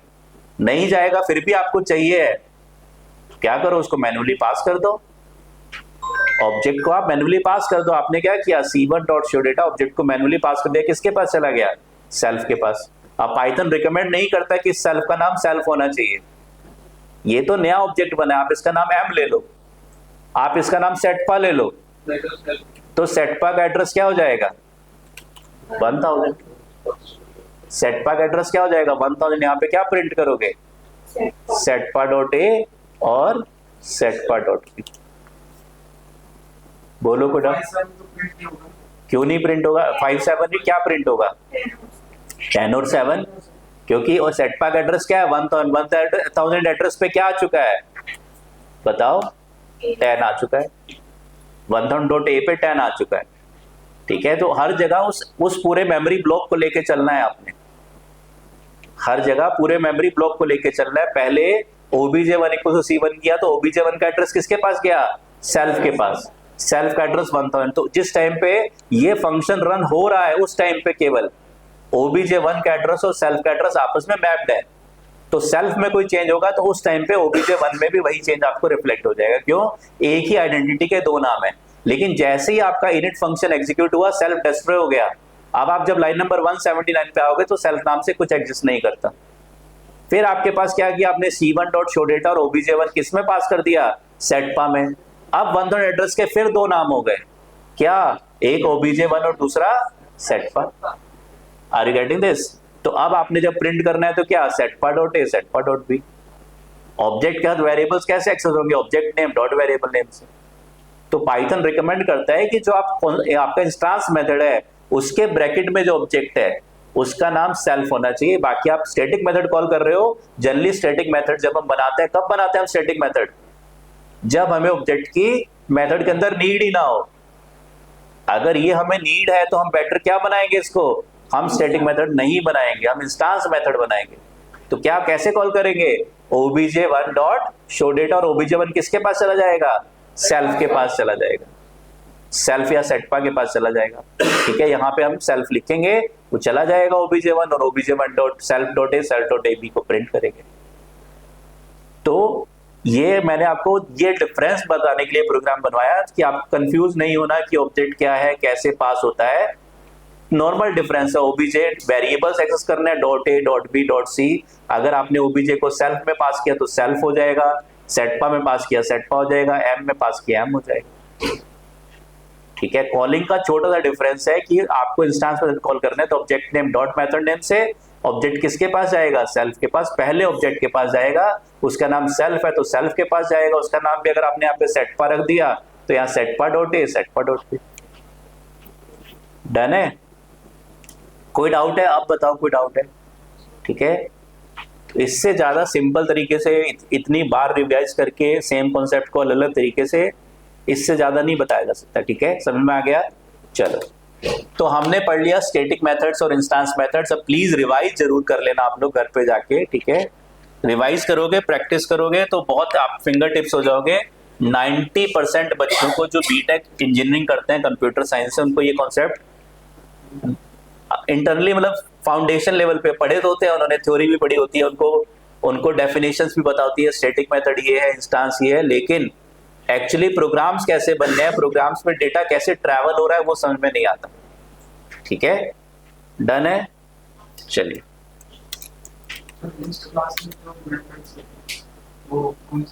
इंस्टेंस होते हैं, तभी तो आप कैसे कॉल करते हो, object name dot method name से कॉल करते हो। एक डिक्शनरी क्लास में एक ऐसा मेथड है जो मैंने नहीं पढ़ाया, जो आपका static methods can also be called through object name, ठीक है, but we preferably call them through class. ठीक है, तो हमारे पास क्या है, हमारे पास तो स्टैटिक मेथड नॉर्मल फंक्शन की तरह ही है, जैसे क्लास के बाहर फंक्शन बने होते हैं। स्टैटिक मेथड में अगर फॉर्मल में 3 पैरामीटर है तो एक्चुअल में भी 3 ही जाएंगे। इंस्टेंस मेथड में आपके पास अगर फॉर्मल में 3 है तो पहला सेल्फ होगा, और कॉलिंग के टाइम पे object name dot method name bracket argument जाएंगे, ऑब्जेक्ट सेल्फ के पास जाएगा और बाकी 2 आर्गुमेंट आगे वाले आर्गुमेंट्स के पास चले जाएंगे। डन है। अब हम बात करते हैं, मैंने क्या किया, क्लास C1, तो अब हमें वेरिएबल्स बनाने हैं, तो कैसे बनाएंगे, कंस्ट्रक्टर के अंदर self dot A equals to 1, self dot B equals to 2। तो जैसे ही ऑब्जेक्ट बनाऊंगा, जितने ऑब्जेक्ट बनाऊंगा उतने स्टैटिक, उतने इंस्टेंस वेरिएबल्स आपके क्रिएट हो जाएंगे। obj इक्वल्स टू 1 किया, obj1 इक्वल्स टू C1 किया, तो कितने वेरिएबल्स बन गए, 2। obj1 dot a equals to 1, obj1 dot b equals to 2। बताओ कोई डाउट है यहाँ तक? ठीक है, डन है। ये हमने वेरिएबल्स बना लिए। अब इसके बाद अगर आप चाहते हो यहाँ पे कॉमा a कॉमा m, ठीक है, यहाँ पे आपने क्या दे दिया, self dot a equals to a, self dot b equals to m। ठीक है, self dot a equals to a, self dot b equals to m। यहाँ पे आपने क्या किया, इनिट क्या, जब हम ऑब्जेक्ट बनाते हैं तो क्या होता है, कंस्ट्रक्टर ऑटोमेटिकली कॉल होता है। किस सिंटेक्स से कॉल होगा, ऑब्जेक्ट नेम वेरीगेट obj1 dot double underscore init double underscore, bracket में आर्गुमेंट्स, कितने आर्गुमेंट्स आएंगे, कितने आएंगे ऑनलाइन स्टूडेंट्स, कितने आर्गुमेंट आएंगे, 2 आएंगे। कौन कौन से, a और m। ठीक है, दैट इज आप 5,7 ले लो या u, v ले लो, 5,7 ले लो या u, v ले लो। तो क्या होगा, अब आपके पास obj1 बनाया आपने, ऐसी obj2 बनाया इक्वल्स टू C1। क्या करना होगा आपको, यहाँ पे 5,7 पास करना पड़ेगा, यहाँ पे आपको 10,20 पास करना पड़ेगा। Are you getting this? तो आपके पास क्या होगा, ये a किसके पास चला जाएगा, 5 किसके पास चला जाएगा, a के पास, और 7 m के पास। तो अब अभी तक क्या था, जब आप ऑब्जेक्ट बनाते थे तो वेरिएबल्स क्रिएट होते थे, तो उनकी एक डिफॉल्ट वैल्यू आपने दी थी 1 और 2। अब आप ऑब्जेक्ट बनाओगे तो ऑब्जेक्ट बनाते टाइम जो वेरिएबल्स की डिफॉल्ट वैल्यू और डिफॉल्ट ना देके आपने अपनी खुद की वैल्यू दे दी। ठीक है, तो अब आपके पास जो पहली बार वेरिएबल्स बनेंगे, obj1 डॉट a की वैल्यू 5, obj2 डॉट b की वैल्यू 7। दोबारा से आपने सेम क्लास का ऑब्जेक्ट बनाया तो obj1 डॉट a की वैल्यू 10 और obj2 डॉट b की वैल्यू, obj1 डॉट b की वैल्यू 20। बताओ कोई डाउट है? ठीक है, तो जब आप कॉल करोगे, यहाँ पे कितने आर्गुमेंट्स हैं, 3 है, कॉलिंग के टाइम पे कितने जाएंगे, 2 जाएंगे। ऑब्जेक्ट किसके पास जाएगा, सेल्फ के पास, 5 a के पास, 7 m के पास। ठीक है, बताओ कोई डाउट है? रन कर लेते हैं। ठीक है, अब आप प्रिंट करा लो क्या, obj1 dot a comma obj1 dot b comma control C, obj2 dot a comma obj2 dot b। तो a और b क्या है, कैसे वेरिएबल्स हैं, इंस्टेंस वेरिएबल्स हैं, हर ऑब्जेक्ट के अपने अलग वेरिएबल्स हों। डन है, तो आप रन करोगे तो आपको अलग अलग वेरिएबल्स मिल जाएंगे। ठीक है, 5, 7, 10 और 20। ठीक है, तो इस कॉन्सेप्ट को, इसको हम क्या बोलते हैं, एक फैंसी नेम दे दिया गया, parameterised constructor.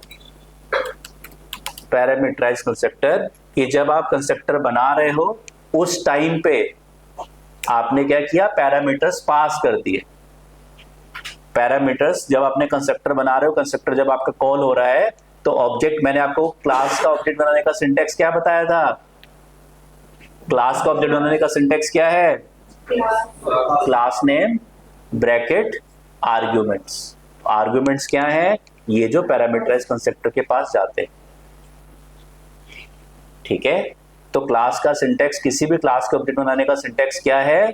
Class name bracket arguments. तो आपके पास पैरामीटराइज कंस्ट्रक्टर बन जाता है। टाइप कास्टिंग में भी पैरामीटराइज कंस्ट्रक्टर ही चल रहे होते हैं बैकग्राउंड में।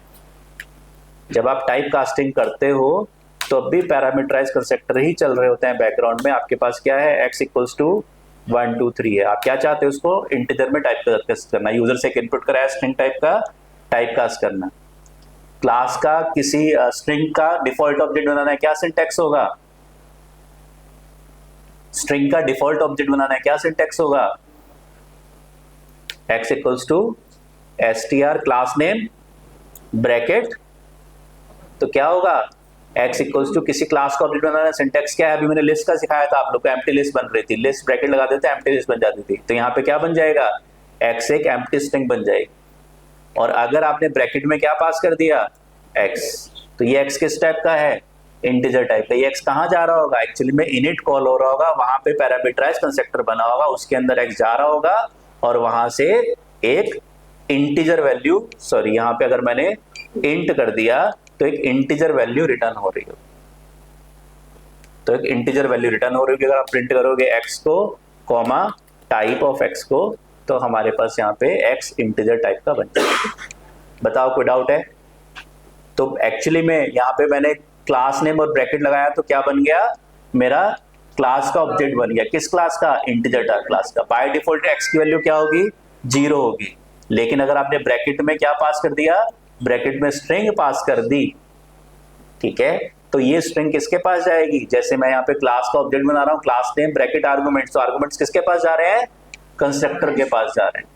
तो वैसे ही वहां पे कंस्ट्रक्टर के पास अगर नहीं भेजते तो x के अंदर डिफॉल्ट वैल्यू, इंटीजर की डिफॉल्ट वैल्यू 0 हो जाती है, 0 बन जाती है। लेकिन आपने ब्रैकेट में एक आर्गुमेंट पास कर दिया, तो जो आर्गुमेंट पास किया वो इंटीजर में टाइप कास्ट होकर वहां से रिटर्न होके आ जाएगा।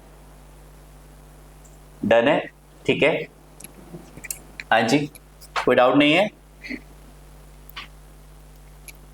कंट्रोल C, ठीक है, कोई डाउट नहीं है? ग्रेट, चलिए ठीक है।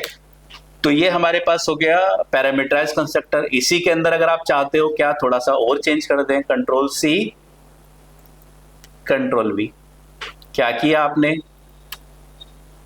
आपने कर दिया यहाँ पे a equals to 1 m equals to 2, a equals to 1 m equals to 2। क्या होगा? कॉलिंग के टाइम पे यहां पे आपने 10 पास कर दिया।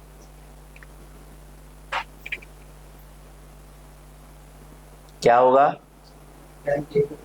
10 a के पास चला जाएगा और b के पास जो डिफॉल्ट वैल्यू वो चल जाएगी। किस टाइप का कंस्ट्रक्टर हो गया? Default parameterize constructor.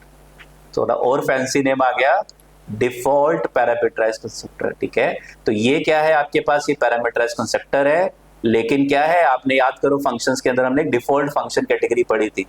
तो डिफॉल्ट फंक्शंस टाइप में क्या होता था कि अगर आपने वेरिएबल्स की वैल्यू आर्गुमेंट्स में कोई डिफॉल्ट वैल्यू दे दी, तो अगर आप वैल्यू दोगे तो आपकी ले लेगा, नहीं तो डिफॉल्ट ले लेगा। अगर आपने क्या किया, एक और ऑब्जेक्ट बनाया obj3 इक्वल्स टू C1, कुछ पास नहीं किया, तो क्या होगा? तो आपके पास जो वेरिएबल्स बनेंगे उनकी वैल्यू, a की वैल्यू obj3 डॉट a की वैल्यू 1 और obj3 डॉट b की वैल्यू 2, और यहाँ पे obj2 यहाँ पे control C control V obj3 dot a obj3 dot b। Done है?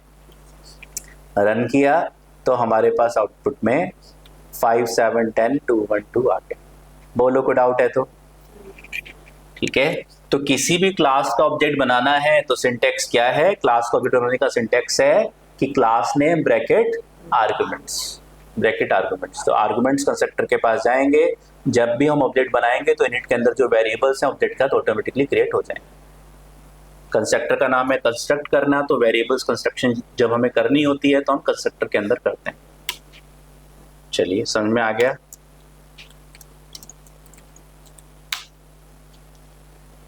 ठीक है, राइट अमन, किसी का कोई क्वेश्चन है? अमन कुछ पूछना चाहते हो आप? राइट, ठीक है। तो हमारे पास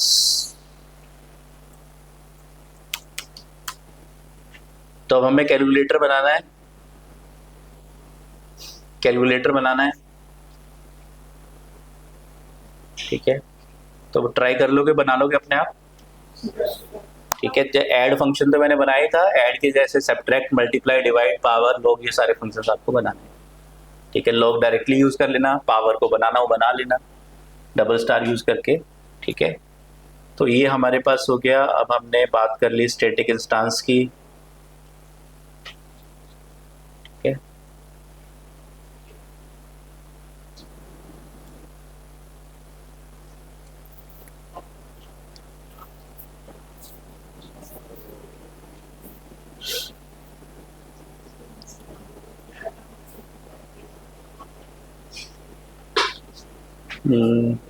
नया टॉपिक को स्टार्ट करें या प्रोजेक्ट CMS में आएंगे तो कल ऑफ रहेगा, कल मैं हूँ नहीं यहाँ पे एक्चुअली।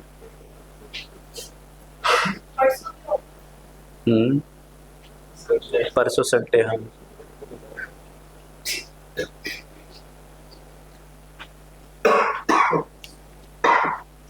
परसों भी ऑफ रहेगा, नेक्स्ट वीक से। राइट सर, एक छोटा सा डाउट है। हाँ जी सर, मैप फिल्टर और हेल्प फंक्शन बता दो। मैप फिल्टर और हेल्प फंक्शन, चले टॉपिक पढ़ा देता हूँ। Right Shoaib, thank you. ठीक है, पहले मैंने थोड़ा सा पढ़ाया भी था आप लोग को, दोबारा से बता देता हूँ और उसके आगे थोड़ी सी और डिटेल्स उसकी बता देता हूँ। हाउ टू क्रिएट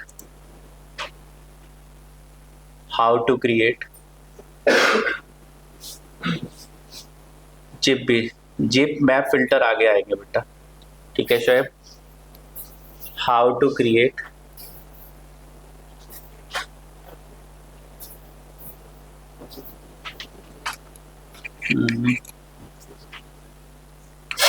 तो how to create compiled code. याद है आप लोग को बताया था मैंने, अगर आपको कंपाइल्ड कोड कैसा कोड होता है, कंपाइल्ड कोड क्या ह्यूमन अंडरस्टैंडेबल होता है, is not human understandable code. Python में जो कंपाइल्ड कोड होता है उसकी फाइल का एक्सटेंशन क्या होता है, .pyc। पाइथन में टर्शनरी ऑपरेटर भी होता है। हाँ जी, ठीक है, चलो स्टेप बाय स्टेप चलते हैं अपन। ठीक है, मैं लिख लेता हूं कहीं पे ताकि याद रखूं कि आप लोगों को मैप फिल्टर रिड्यूस। एक्चुअली जो शोएब आपको मैंने बोला था कि एक इसका सेकंड फेज आएगा, किसका, आपके एनोनिमस फंक्शन लैम्बडा फंक्शन का, वो सेकंड फेज में हमें मैप फिल्टर रिड्यूस पढ़ना है। सेट और वो सब तो पढ़ रही है, चिंता मत करो। ठीक है, डेट एंड टाइम मॉड्यूल। ठीक है, हाँ जी, तो कंपाइल्ड कोड कैसे बनाते हैं हम लोग। ठीक है, टू क्रिएट कंपाइल्ड कोड आपके पास क्या है, लाइब्रेरी है, कौन सी, py_compile। तो क्या करोगे आप, इंपोर्ट py_compile नाम से एक लाइब्रेरी को इंपोर्ट करोगे। ठीक है, अब हमारे पास क्या है, कुछ मॉड्यूल्स हमने बनाए थे उस दिन, मॉड्यूल 1, मॉड्यूल 3, मॉड्यूल 4। मॉड्यूल 1 में हमारे पास ऐड और सब्ट्रैक्ट दो फंक्शंस हैं। ठीक है, हम आज है हमारी डेट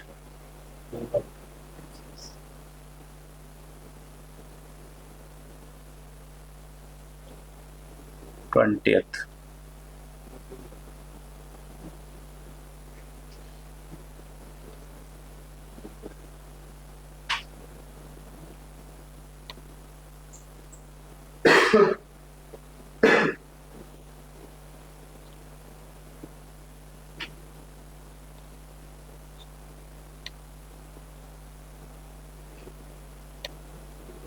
हाँ जी। सो हमारे पास, ठीक है, ऊप्स खत्म हो गया, नहीं ऊप्स तो भी बहुत सारा बचा है, लेकिन ऊप्स में पहले अब मैं ऊप्स आपको आगे ऊप्स के जो एडवांस कॉन्सेप्ट्स है पढ़ाने से पहले मैं चाह रहा हूँ आपको CMS बनवाऊं पहले, ठीक है, क्योंकि खाली कॉन्सेप्ट पढ़ते रहेंगे तो चीज़ें जो है फिर समझ में तो आ जाएंगी आपको, लेकिन उसको इंडस्ट्री में यूज़ कैसे करना है ये नहीं पता चलेगा, ठीक है, सिनेरियोज नहीं पता चलेंगे कि कहाँ पे एक्चुअली ऊप्स का यूज़ होना है। तो वो अभी इतना टाइम नहीं है कि मैं CMS स्टार्ट करूँ, बीच में 2 दिन का गैप आ जाएगा तो आप फिर मुझे शुरू से ही पढ़ाना पड़ेगा मंडे में CMS। तो इसलिए एक छोटा सा टॉपिक ले रहा हूँ मैं, इम्पोर्ट py_compile, ठीक है, हमारे पास एक मॉड्यूल है py_compile डॉट कंपाइल, ब्रैकेट में हमने क्या पास कर दिया, मॉड्यूल 1 को पास कर दिया, ठीक है। तो हमारे पास पाइथन में पहले से प्री इंस्टॉल्ड लाइब्रेरी हमारे कंप्यूटर में होती है पाइचैन के अंदर। Please keep quiet, are you there back benchers, online students, are you there? चलिए, तो import py_compile, py_compile dot compile से क्या होगा, आपका मॉड्यूल कंपाइल हो जाएगा और कहाँ पे पहुंच जाएगा, आप रन करोगे तो आपका मॉड्यूल नो सच फाइल और डायरेक्टरी मॉड्यूल 1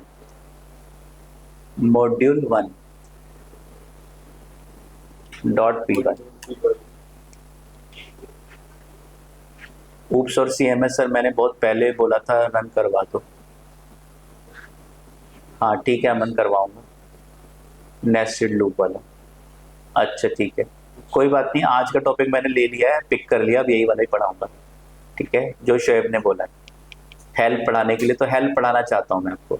तो मॉड्यूल 1 डॉट py, ठीक है, तो आपके पास क्या है, मॉड्यूल 1 का py आपने फंक्शन इंपोर्ट कर लिया, ठीक है, इसको आपने कंपाइल कर दिया मॉड्यूल 1 को, तो आपके पास जो फाइल है वो कहाँ पे पहुंचेगी, कंपाइल्ड फाइल, आप अपने कंप्यूटर में करंट डायरेक्टरी में जाओगे, ठीक है, ओपन इन एक्सप्लोरर, तो आपको करंट डायरेक्टरी मिलेगी, मीन्स आपके सारे प्रोग्राम्स कहाँ पे बन रहे हैं, C ड्राइव में, यूजर्स में, विकास में, पाइचैन प्रोजेक्ट्स में, अगस्त 24 बैच के अंदर सारी पाइथन की फाइल्स बन रही हैं।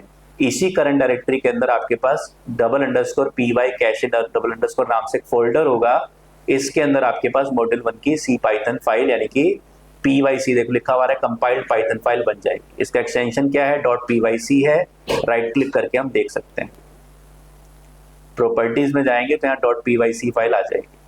तो ये जो फाइल है, नॉर्मली जो पाइथन की फाइल्स हैं, आपने कोई भी फाइल अगर मैं ओपन करता हूँ राइट क्लिक करके नोटपैड में किसी भी टेक्स्ट एडिटर में, तो आपकी फाइल नॉर्मली ओपन हो जाएगी और वो फाइल ह्यूमन अंडरस्टैंडेबल फाइल होगी, ठीक है।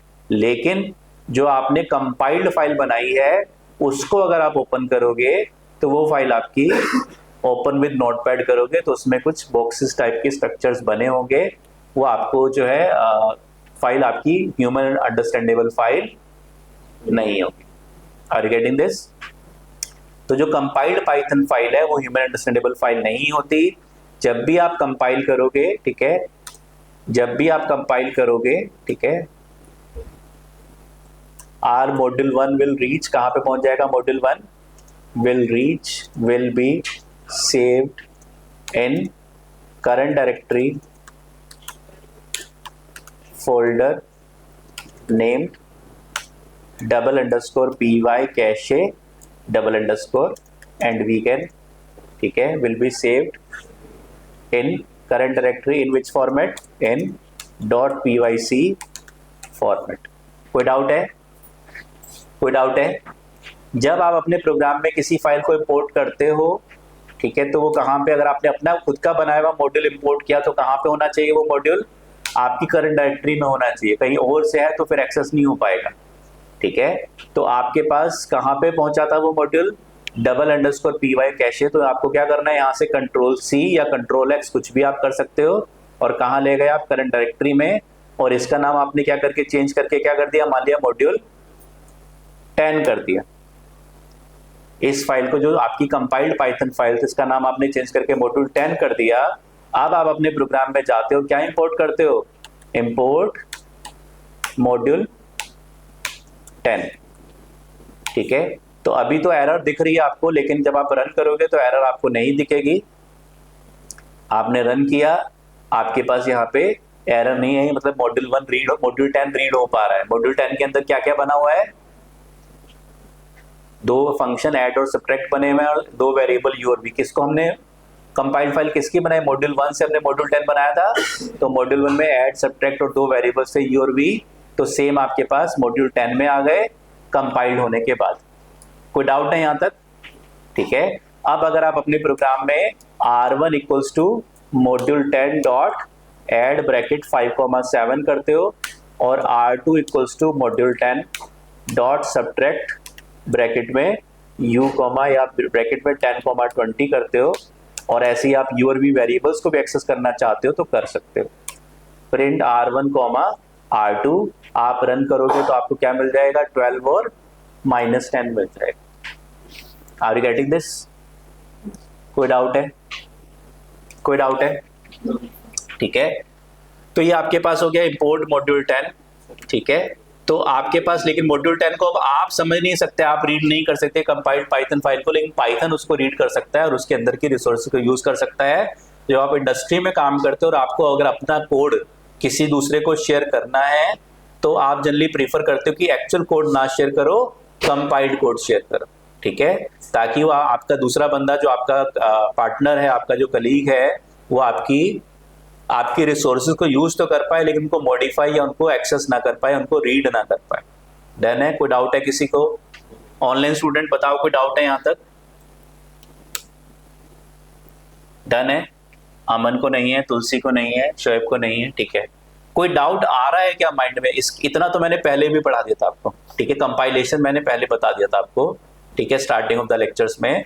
अब मुझे बताओ कि कोई डाउट माइंड में आ रहा है? How to know there is at, very good question. शायद पहले भी आपने पूछा था, मुझे लग रहा है क्वेश्चन, ठीक है। तो हमें पता कैसे चलेगा, जब आपने ये मॉड्यूल किसी दूसरे को शेयर कर दिया, या आपने भी गलती से बना के फाइल रख दी और आपको याद ही नहीं कि मॉड्यूल 10 तो मॉड्यूल 1 से बनाया था, ठीक है। तो आपको पता ही नहीं, कंपाइल कर लिया फाइल को, और एक्चुअल जो फाइल थी वो भी आपने कहीं इधर उधर कर दिया। अब आपके पास खाली कंपाइल्ड फाइल पड़ी हुई है, एक्चुअल फाइल है ही नहीं आपके पास। तो आपको पता कैसे चलेगा कि उसके अंदर कौन कौन से फंक्शंस अवेलेबल है, ठीक है। तो आपके पास पाइथन में प्रिंट हेल्प मॉड्यूल 10.py, ठीक है। रन किया मैंने, no Python documentation found for module 10, ठीक है। Use help to get interactive help utility, use help for help on the string class, ठीक है। .py अच्छा, ठीक है। रन किया, ठीक है। तो सेम आपके पास रेस्पॉन्स आया, ठीक है। तो हमारे पास क्या है, हमारे पास जो है, हमने हेल्प, यही काम मैंने किसी दूसरे फंक्शन पे कर लिया, Ctrl+C, ठीक है। हेल्प मैंने क्या किया, हमारे पास कौन सी लाइब्रेरी है, मैथ लाइब्रेरी, math.py। रन किया, ठीक है। No Python document defined for math.py, ठीक है। Help to get the interactive help utility, use help str for help on this string class.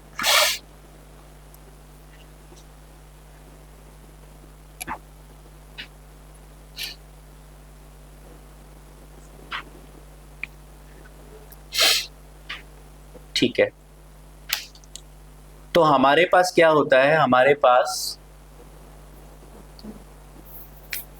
Programmes के अंदर एक डॉक्यूमेंटेशन स्ट्रिंग हम लोग बनाते हैं,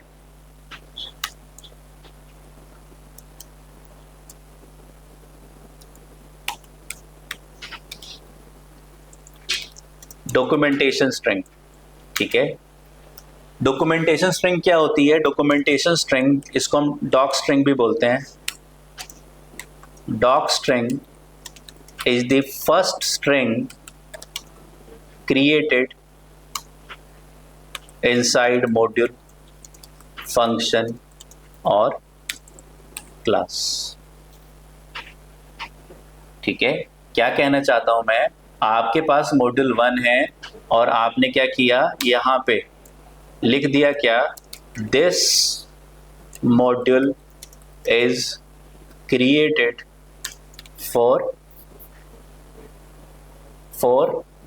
मैथमेटिकल फंक्शंस, ठीक है। क्या किया आपने, सबसे पहले, ठीक है, this module has add and subtract functions, ठीक है। क्या किया आपने, एक मल्टी लाइन स्ट्रिंग बना दी।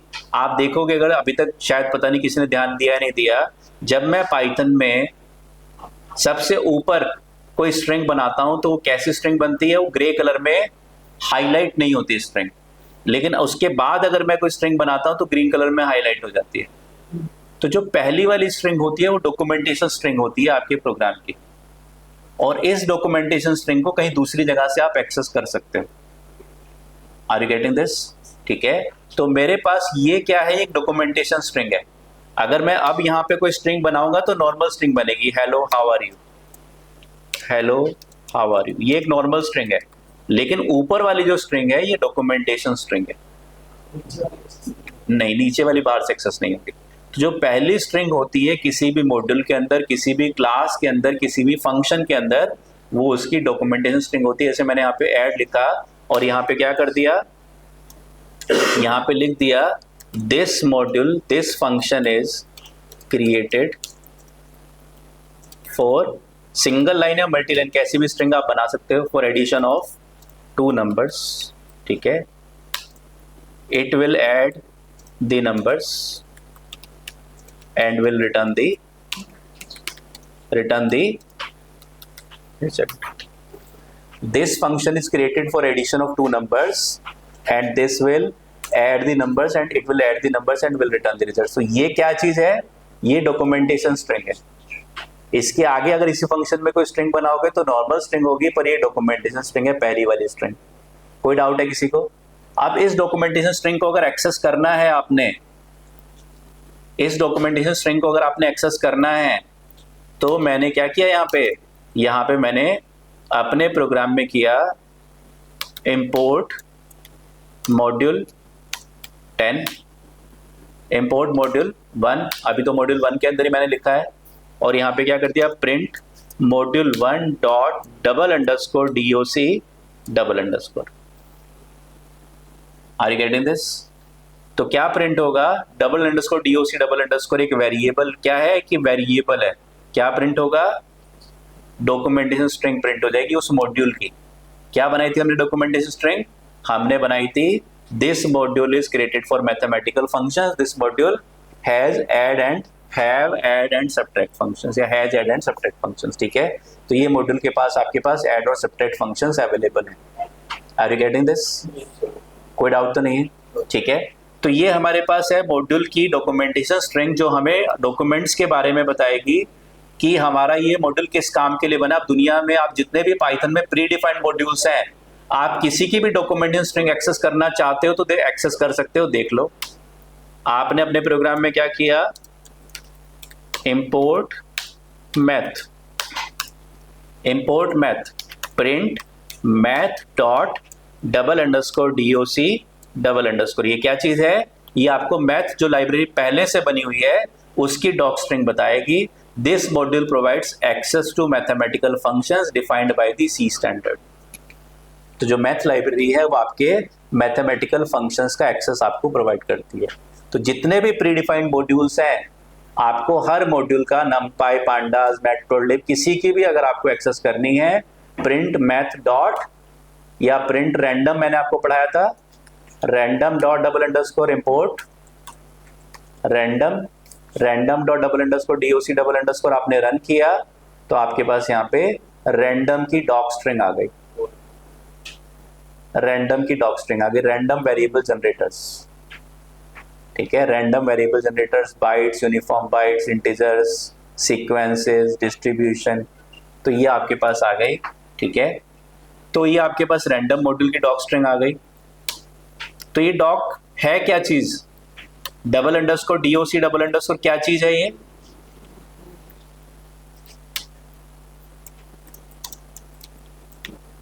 आपने क्या किया, इंपोर्ट मॉड्यूल 1 को इंपोर्ट किया। मॉड्यूल 1 में क्या था आपके पास, ऐड फंक्शन और सब्ट्रैक्ट फंक्शन था। आपने प्रिंट किया module 1 dot add, dot add, bracket call नहीं करना ऐड फंक्शन को, dot double underscore DOC double underscore. क्या हुआ, आपके पास ऐड फंक्शन की डॉक्यूमेंटेशन स्ट्रिंग आ गई। दिस फंक्शन मॉड्यूल 1 के अंदर जो ऐड फंक्शन आपने बनाया था उसकी डॉक स्ट्रिंग आपके सामने आ गई। It will add the numbers and will return the result. कोई डाउट है? हाँ जी, कोई डाउट नहीं है, ठीक है। तो हमारे पास ये डॉक स्ट्रिंग है। तो डॉक स्ट्रिंग एक्चुअली है क्या चीज, ये ऐड क्या चीज है, ऐड क्या चीज है, फंक्शन है, ऐड एक फंक्शन है। तो और ये डॉट डबल अंडरस्कोर डीओसी क्या चीज है, एक वेरिएबल है। कहां बना हुआ है, तो आपके पास ये एक वेरिएबल है, किस टाइप का वेरिएबल है,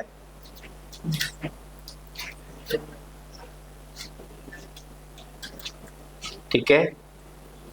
कहां पे आपके पास ऐड क्या चीज है, ऐड एक्चुअली एक ऑब्जेक्ट है फंक्शन क्लास का, ऐड एक ऑब्जेक्ट है फंक्शन क्लास का। तो फंक्शन क्लास के अंदर आपके पास डॉक टर्म से एक वेरिएबल बना होगा और आप उसको एक्सेस कर रहे हो, और ये वेरिएबल्स क्या होते हैं, ऑटोमेटिकली क्रिएट हो जाते हैं, ठीक है।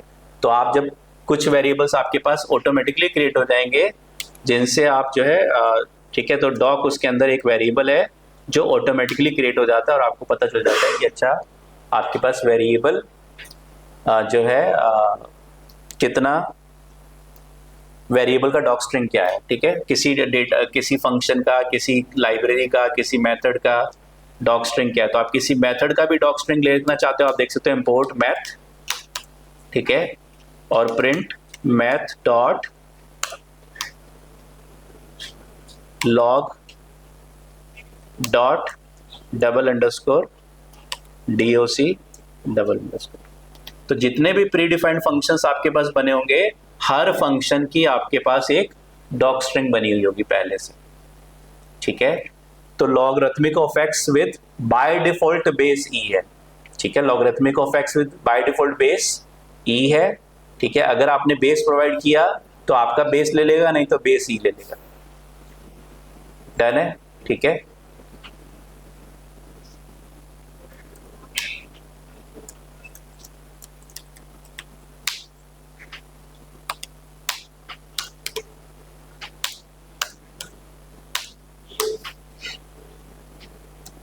ऐसे ही अगर आपने प्रिंट किया list dot double underscore DOC double underscore run, ठीक है, बिल्ड इन म्यूटेबल सीक्वेंस है ये, ठीक है। म्यूटेबल सीक्वेंस मतलब काइंड ऑफ आपका इटरेटर, ठीक है। If no argument is given the constructor creates a new empty list. याद आया आप लोग को, ठीक है। The argument must be an iterable if specified. अगर आप इसमें स्पेसिफाई कर रहे हो, कोई आर्गुमेंट पास कर रहे हो, तो क्या होगा, वो आर्गुमेंट आपका इटरेटर होना चाहिए, ठीक है। अगर आप किसी डेटा को लिस्ट में टाइपकास्ट करना चाहते हो तो आपको ब्रैकेट में, जैसे आपने स्ट्रिंग दे दिया तो लिस्ट में टाइपकास्ट हो जाएगा, लेकिन इंटीजर दिया तो टाइपकास्ट नहीं होगा। आर यू गेटिंग दिस, ठीक है। फैब्स की डॉक भी देख सकते हैं, फैब्स की डॉक स्ट्रिंग भी देख सकते हैं। How to know there is add, हाँ जी, ठीक है, यस राइट। मैथ मॉड्यूल, हाँ बिल्कुल देख सकते हो, ठीक है। तो जितने भी लिस्ट क्या चीज है, एक प्रीडिफाइंड क्लास है। तो क्लास के अंदर क्या बताया मैंने, क्लास के अंदर, फंक्शन के अंदर और मॉड्यूल के अंदर जो पहला स्टेटमेंट होगा, पहली स्ट्रिंग होगी, वो डॉक स्ट्रिंग है। आप देखना चाहते हो, कंट्रोल प्रेस करो, लिस्ट क्लास के अंदर चले जाओ। ये लिस्ट क्लास के अंदर चले गए, ये लिस्ट क्लास की डॉक स्ट्रिंग पड़ी हुई। अपेंड फंक्शन की डॉक स्ट्रिंग देखना चाहते हो, ये अपेंड फंक्शन की डॉक स्ट्रिंग है। ठीक है, डन है। हाँ जी, राइट शोएब। अब शोएब कह रहा है कि हम इंपोर्ट कर लें मैथ को और प्रिंट कर लें हेल्प ऑफ मैथ को। ठीक है, डन है। तो अगर हमने ऐसे किया तो हमारे पास क्या होगा, हमारे पास मैथ लाइब्रेरी की हेल्प मिल जाएगी, और ये हेल्प हमें क्या बताना चाह रही है ये भी देख लो। ठीक है, कंट्रोल सी क्या बताना चाह रही है मुझे, ये हेल्प मुझे बताना चाह रही है कि अगर मैंने इंपोर्ट किया मॉड्यूल 1 को और यहाँ पे मैंने प्रिंट कर दिया हेल्प ऑफ मॉड्यूल 1, तो मेरे पास क्या आ जाएगा, मैंने रन किया तो मेरे पास मॉड्यूल 1 की हेल्प आ गई, जो क्वेश्चन था किसका, शोएब का। ठीक है, शोएब का क्वेश्चन था कि हमें कैसे पता चलेगा कि हमारी pyc फाइल के अंदर क्या क्या पड़ा हुआ है। तो जो हेल्प फंक्शन पाइथन का बना हुआ है वो .py फाइल को भी और .pyc फाइल को भी रीड कर लेगा और उसके अंदर आपको बता देगा कि क्या क्या पड़ा है। क्या आ गया, हेल्प ऑन मॉड्यूल 1, मॉड्यूल का नाम क्या है, मॉड्यूल 1 है। डिस्क्रिप्शन, ये डिस्क्रिप्शन कौन सा है, मॉड्यूल की डॉक स्ट्रिंग है। ठीक है, फिर कौन कौन से फंक्शंस हैं इसके अंदर, ऐड और ऐड की डॉक स्ट्रिंग, सब्ट्रैक्ट की नहीं बनाई तो वेरिएबल्स कौन कौन से हैं, ये और भी 2 वेरिएबल्स आपके पास है। Are you getting this? ठीक है, तो अगर आप हेल्प को डायरेक्टली भी लिख दोगे, ठीक है, अगर मैंने रन किया तो हेल्प को प्रिंट नहीं भी कराओगे तो डायरेक्टली भी हेल्प जो है, हेल्प के बैकग्राउंड में प्रिंट फंक्शन कॉल होता है, वो प्रिंट कर देता है डेटा। तो आप प्रिंट करोगे तो नन प्रिंट हो रहा था लास्ट में, मैं देख रहा था। ठीक है, आर यू गेटिंग दिस? तो हेल्प फंक्शन बैकग्राउंड में क्या करेगा, आपकी प्रिंट भी कर देगा आपके पास जो रिजल्ट आ रहा है। अब यही काम हम क्या करते हैं, .pyc फाइल पे करते हैं। तो मॉड्यूल 1 की दोबारा से pyc, हमने कुछ चेंजेस किया मॉड्यूल 1 में, इसकी दोबारा से pyc फाइल बना लेते हैं। हमने क्या किया, हमने अपने प्रोग्राम में हमने किया import py_compile dot compile bracket में double quotes module 1 dot py, compile कर देते हैं, रन किया, कंपाइल कर दिया, कंपाइल हो गई फाइल। कहां पहुंच गई, करंट डायरेक्टरी में, कौन से फोल्डर में, $_ कैश $_ के अंदर ये मॉड्यूल 1 आ गया। कब बनी है ये फाइल, 11:59 पे बनी है, अभी अभी बनी है। ठीक है, अब हमने इसको क्या किया, रीनेम कर देते हैं, यहीं पे करना चाहते हैं तो रीनेम कर दिया इसको, फाइल को, नेक्स्ट। ठीक है, रीनेम कर दिया, नाम दे दिया मान लिया मॉड्यूल 11। कंट्रोल सी या कंट्रोल एक्स कुछ भी आप कर सकते हो, कॉपी कर लिया, करंट डायरेक्टरी में ले गए, मॉड्यूल 11 को ले आए। यहां पे हमने क्या किया, यहां पे हमने इंपोर्ट मॉड्यूल 11 और प्रिंट, या प्रिंट रहने दो, हेल्प ब्रैकेट मॉड्यूल 11, रन किया हमने तो ये हमारे पास मॉड्यूल 11 की हेल्प आ गई। दैट इज नेम क्या है, मॉड्यूल 11 है। डिस्क्रिप्शन आपके मॉड्यूल की डॉक स्ट्रिंग आ गई, कौन कौन से फंक्शंस हैं इसके अंदर, ऐड फंक्शन अवेलेबल है और सब्ट्रैक्ट फंक्शन अवेलेबल है। ऐड फंक्शन क्या काम करता है वो भी पता चल गया, डेटा कौन सा है, फाइल कहां पे रखी हुई है, इस लोकेशन पे रखी हुई है। तो .py दिखा रहा है, .pyc फाइल है। ठीक है, मॉड्यूल 11 .pyc फाइल है। तो अब आपको बहुत हेल्प मिल गई। अगर आप एज ए डेवलपर आपने अपनी फाइल किसी को शेयर की और आपका दूसरा बंदा देखना चाहता है कि आपकी फाइल के अंदर कौन कौन से फंक्शंस हैं, तो आपकी अब नेक्स्ट कसम क्या है वो खा लो जल्दी से। ठीक है, कसम number 7, very good. Now whenever we will create a new Python module or a new function or a new class, then we will create its docstring positive. ठीक है, डॉक स्ट्रिंग हम लोग जरूर बनाएंगे. क्यों बनाएंगे? ताकि फ्यूचर में अगर हमें सारे फंक्शंस को उस पर्टिकुलर मॉड्यूल को कहीं दूसरी जगह यूज करना है, pyc फाइल बना के, तो दूसरा बंदा समझ पाए कि आपके पास आपने जो इसके अंदर फंक्शन बनाया, आपने तो क्या किया, एक फंक्शन बनाया, उसका नाम ऐड दे दिया, पर उसके अंदर आप तो सब्ट्रैक्ट कर रहे हो. ठीक है, क्या होगा, आपने ऐड फंक्शन बनाया, आपने दूसरे, आप इंडस्ट्री में काम कर रहे हो एज अ एग्जीक्यूटिव, शुरू में as a fresher, as executive शुरू में आप काम कर रहे हो, आपने एक मॉड्यूल बनाया और अब किसी दूसरे एग्जीक्यूटिव को प्रोवाइड कर दिया इंटरफेस करने के लिए, और उसने देखा क्या कि आपने मॉड्यूल तो दे दिया पर उसमें डॉक स्ट्रिंग तो बना ही नहीं, तो उसको ये तो पता चल जाएगा हेल्प फंक्शंस के इसके अंदर कौन कौन से फंक्शंस हैं, पर ये नहीं पता चलेगा कि ये फंक्शंस काम क्या करते हैं, ये क्लास काम क्या करती है. Got it? ठीक है, कोई क्वेश्चन, कोई डाउट? शोएब, मनोज, अमन, उमेश, काजल,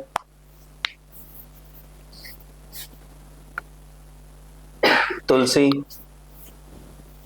राइट, ठीक है, डन है. ओके ग्रेट, चलिए तो कंक्लूड करते हैं. ठीक है, एक टॉपिक हमने और कवर कर लिया, बीच में थोड़ा टाइम था हमारे पास. मॉड्यूल का एक सेकंड पार्ट हमने कर लिया कि अगर आप pyc फाइल बनाते हो तो उसको कैसे आप दूसरी जगह शेयर करने के लिए क्या प्रोटोकॉल्स आपको फॉलो करने हैं शेयर करने से पहले. Thank you very much, all the best. Monday में हम लोग मिलते हैं.